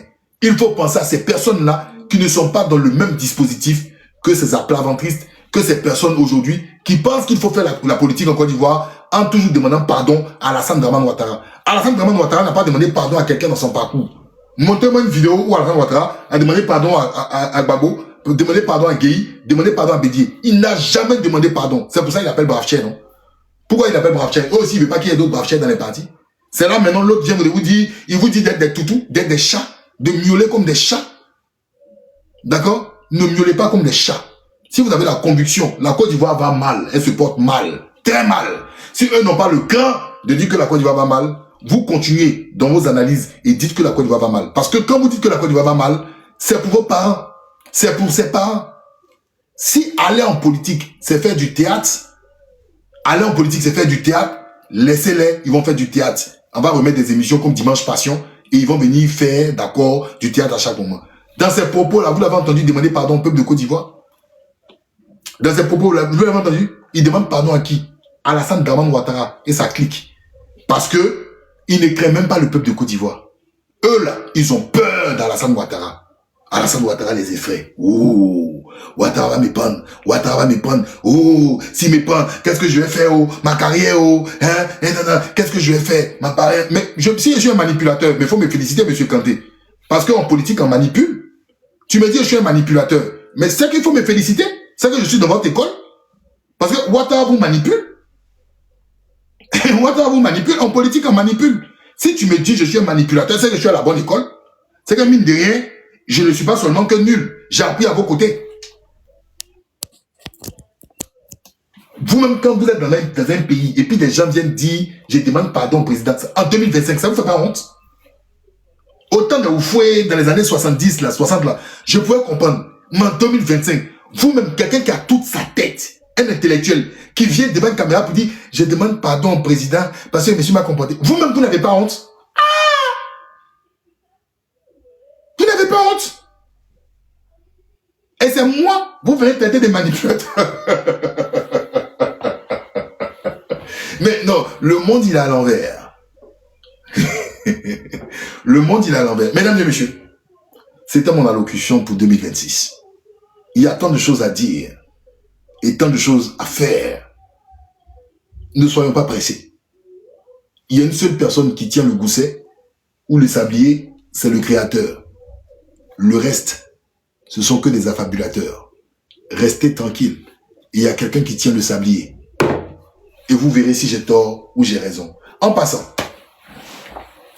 Oh, mon ami, l'indépendant. Tu dis, je vais parler 5 ans. Ça fait pas 5 ans que je parle. Hein. Je parle depuis 2018, 2017. 2017, 2018, 2019, 2020, 2021, 2022, 2023, 2024, 2025, 2026. Regarde, ça fait bientôt 9 ans de ma putain de vie, 8 ans de ma putain de vie que je parle. Et j'ai beaucoup appris en parlant, hein. Franchement. Au lieu d'aller danser, au lieu d'aller m'amuser, j'ai beaucoup appris. 8 piges. Et s'il faut que je parle jusqu'au bout, je lise jusqu'au bout, je m'instruis jusqu'au bout, je le ferai jusqu'à mon dernier souffle. Donc, le temps me dit absolument rien. C'est vous qui êtes inquiet du temps. Parce que vous savez que vous n'avez pas la maîtrise du temps, du sablier. Vous n'avez pas cette maîtrise. Et vous n'êtes pas sûr du lendemain. Voilà. Moi, je reste toujours intact dans mes trucs. Hein. Alors, donc, pour finir, voilà, je donne un exemple.